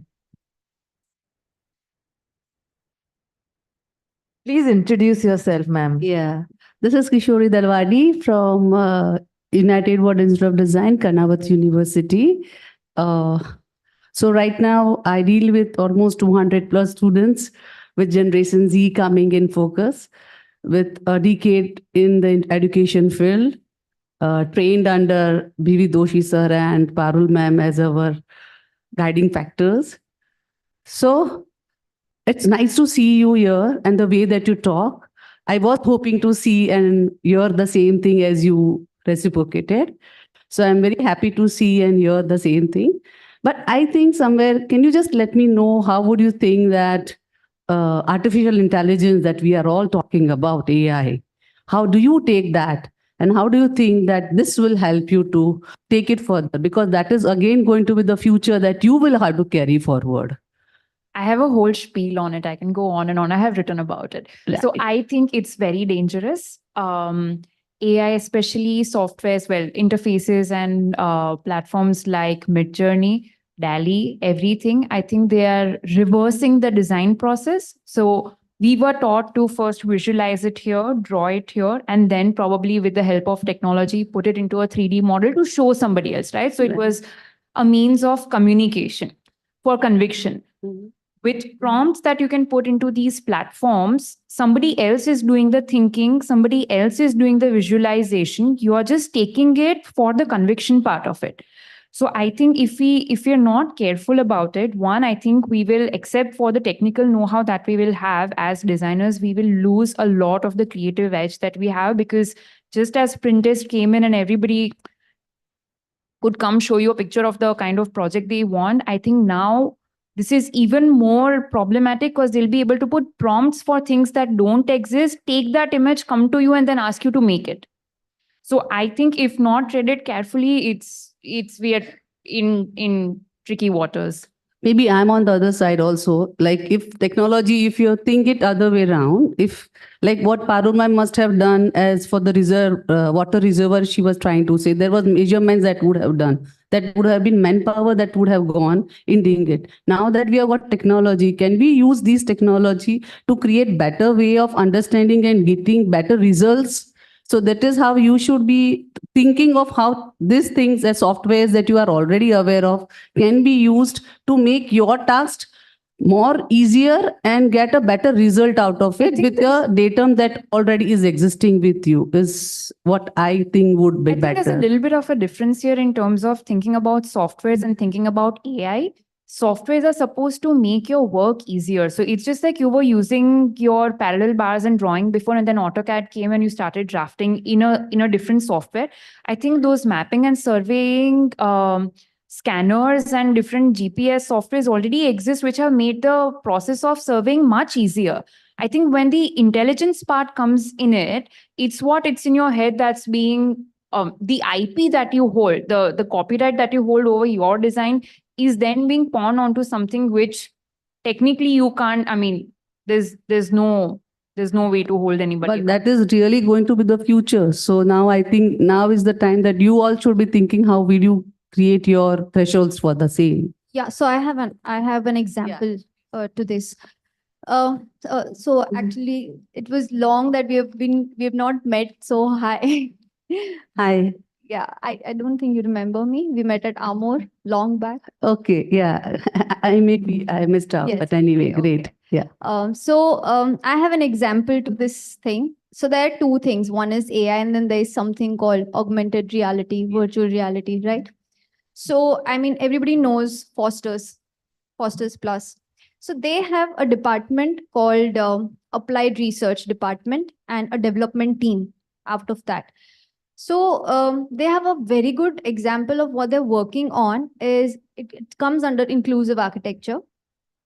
And they have developed a toolkit called Verid. Okay, now that's called virtual augmented reality inclusive design, right? And in that, what they're doing is like we have these headgears, which are commercially very easy. They've developed a plugin for that. And now that where it is specifically looking after people who are having, say, degenerated, like after a certain age, you have like a degeneration of maculas and glaucoma, right? So then what are the symptoms of it? You are actually, there is a blurred vision or there is a peripheral blurred vision. And maybe it kind of can lead to blindness, It right? does normally lead to blindness. Yes, yes. It does. So they have started using this headgears to actually understand, and to this tool is used as a case study. So how a person would kind of, who's already having the symptoms is going to see the architecture, right? And using those simulations, they are trying to develop an entire database where they will simulate, they'll extract something that's important for them, and then they'll use those details in the architecture. So I think this is one good example that I think what you were looking for. So yeah, I mean the examples are too less, but this is what came in my mind. Very true. Rightly said. Yeah. Sir, No, I think it's working. Just hello. So, considering these new technology, AR and VR, whatever that something is coming up, I think we should take it in a very positive manner. And we, in our studio, we are taking it in very positive, contextual way. Because it, when you consider it, see, that also comes in a past time. So whenever it was a hand drafting tool and the computer comes and then you have fear, okay, now what is happening about these paper factories and these big rolls and parallels and all. Now something new is coming up.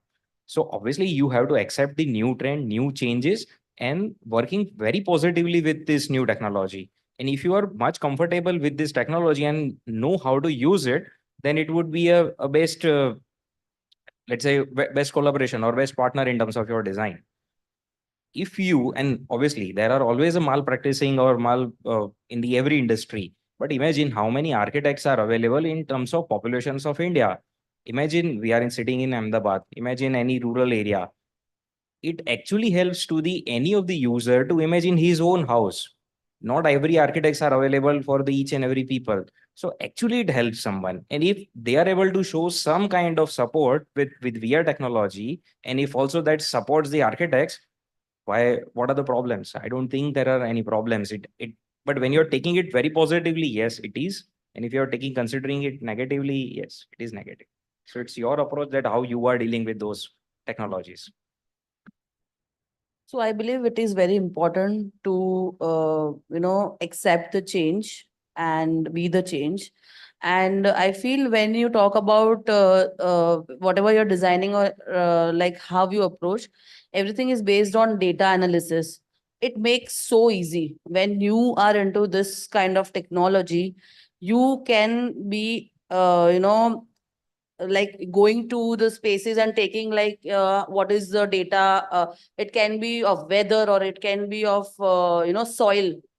But when you have a data pool of huge data which are already collected, and if you can use that data analysis and create a form or a function which is based on that, because when you work on a digital architecture, which I have done, like which was when I did that time, India didn't had that kind of any base. So when I was learning Rhino or Grasshopper, I didn't knew, like I was like totally stupid sitting in the class, and I had that I am doing a processing with like is I'm from India and I don't know anything. What is Python? How it came? Like, is it this is what architects do? And now it's like when the next generation coming for interns, they know everything. I feel so good It's like, why this was not there? So it is about you, how you take it, what is your perspective, and it is most important to be part of this. And it's not about like you putting how she said, like mid journey and all. Yeah, there is definitely, it's going to be another Pinterest kind of thing. People are going to come up with that, obviously we are doing chat GPT every time to write mail, but it is making it easier. No, we are not dependent on HR now, we can do it on our own. So that is what I feel is good about that. I think balancing. Yeah, It's balancing the is most important. wisdom that you use in anything. Going back to roots and, using technology. So I think the balance, the wisdom is so essential. That is where the past that you all are aware. I'm very happy to listen to you all for that as well. So the past that we have is something that we have to preserve with the technology that we have. And you are the people who will have to balance this somewhere, is what I think. The core Yes. values. Core need values to are be there. Yeah. So they have to retain this core values with technology as a per se of it and take it forward. What efforts that they have done is with us right now, right? So you have to take it further in a very positive way with this help and try to rejuvenate it or preserve it or the best. So sustainable is not just a word, is what I'd say. It's a It's a very lifestyle. loose terminology Yeah. that people are using. It's what they were doing it since before, I think, as a practice that was there. So I think I it's guess yeah. eventually it's what we are feeding into the system. So it's all about us. Like we have to be rooted, that is for sure. But whatever, like the robot can do everything, but it will do only those things which are said by us or which are programmed by us. तो वही याद रखना है ना कि Yeah. they are not supposed to take over us. No, they We are cannot. supposed to take They over cannot. them. They are making our life easier, but they cannot be us.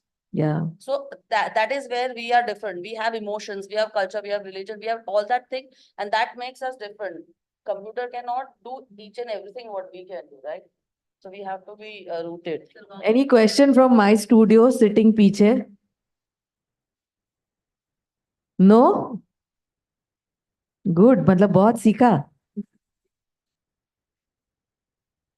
Anything? I think, yeah, it was.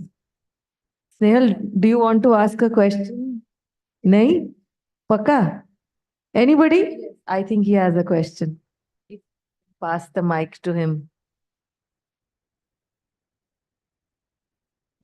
Yeah, there is somebody who wants to ask. Sorry? AI is not the subject, yeah. So let's not discuss AI, please. That's not the subject. The subject is monumental architecture versus inclusivity. So I wanted to ask about inclusivity. Up to what levels of inclusivity are we talking about? Just for human beings or for other life forms too? That's a great question. For example, you can have plants, you can have pets. So obviously, if you check obviously in the Indian contextual part, the inclusivity is obviously considered the pets and everyone. And if you know obviously the step wells and everything is definitely made even for them, so they can go and definitely drink the water. So, but those sort of thinking process is, I would say, it's really missing nowadays. So if you see in the past generation, the monumental architecture was many more. And if you see in the 21st century, how many monumental architecture they've been considered, or you can believe it instead of perceptions, like how many monumental architecture or buildings or structure that you remember, you named it. I mean, it's very less. And considering your aspect, the accessibility of or inclusivity of the different other than humans, it's no one is considering those factors. Because monumentality, wherever we look at it, they always considered that fact. They considered whether their horses or elephants. The earlier buildings you're talking about, no? Huh? Yes. So they always considered that their special animals, whether it is elephants or horses or cows, would be able to go to certain fixed places which are meant for them without any human support. But I think this is again where we have to talk about program, right? So if you're talking about the step well, an elephant can't go into a step well. Dogs and cats can. Similarly, a person who has their leg broken can't go down Adal Ajni Vav because there are no ramps there. So this is where question of program comes in. Now, if you're designing a hospital, regardless of how big or small it is, you don't want mosquitoes to be a part of the building, right? So, I mean, it Yeah, really that depends on the accessibility program. has Like, to it be has nothing to do with controlled. scale. Yeah, that accessibility has to be controlled. So again, context, Yeah. finally. So can we conclude? Thank you so much. I didn't know y'all. And I was very apprehensive, trust me, ki conversation hoga ki nahi. But I think y'all rocked it. Thank you. It's pleasure knowing y'all. Louder. Bhook lagi hai. Yes, Sherry? There she is. Thank you.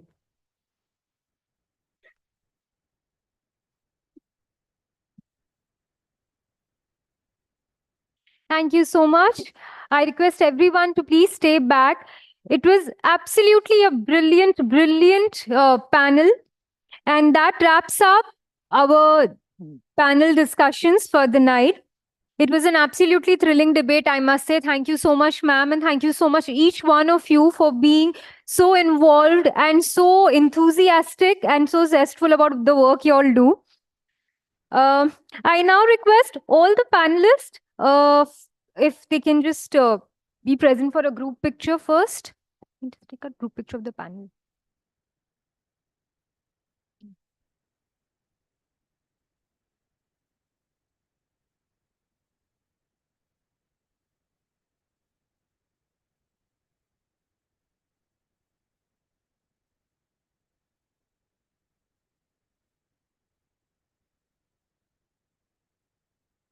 Thank you. I would now like to invite Mr. Subhendu Ganguly, Managing Director from LUK, and Mr. Raghavendran Nagaraja, Vice President, Business Administration from Marble Center International, to kindly felicitate the next gen panelists.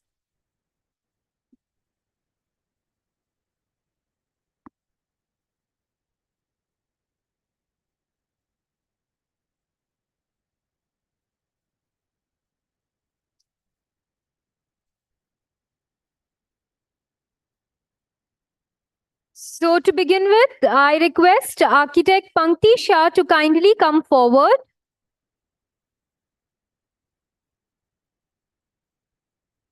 I request architect Pankti Shah to kindly come forward for felicitation.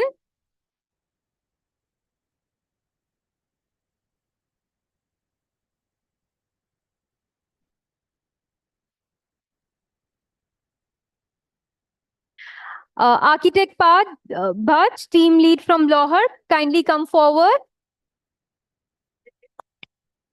Can we have a round of applause for the felicitation, please?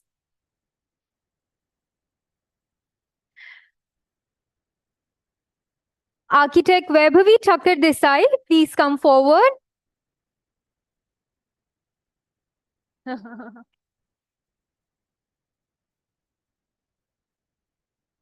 No, why don't you also felicitate? Even you're supposed to felicitate. Okay. Architect Vaishnavi Shukl, please come forward.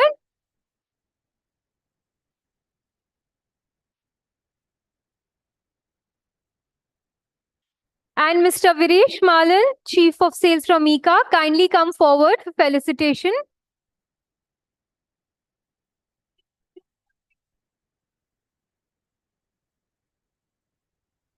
Can we have just one final group picture with all the panelists and our felicitators? Yeah. Yeah. Yeah. One final group picture with everyone. Yeah.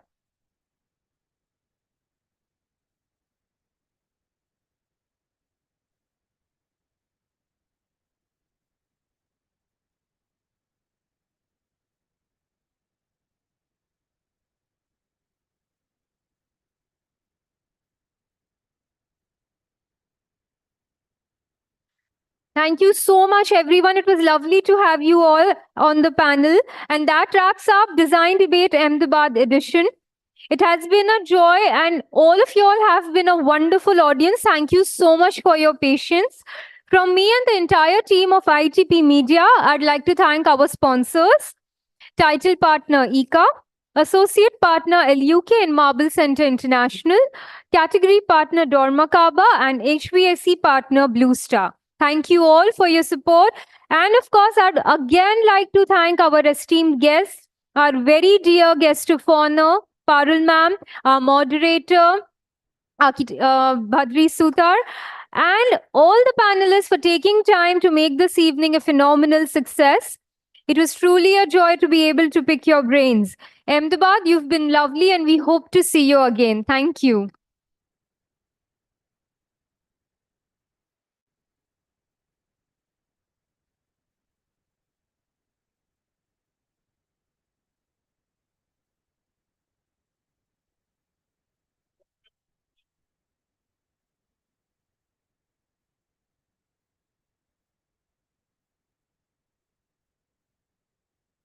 Hello.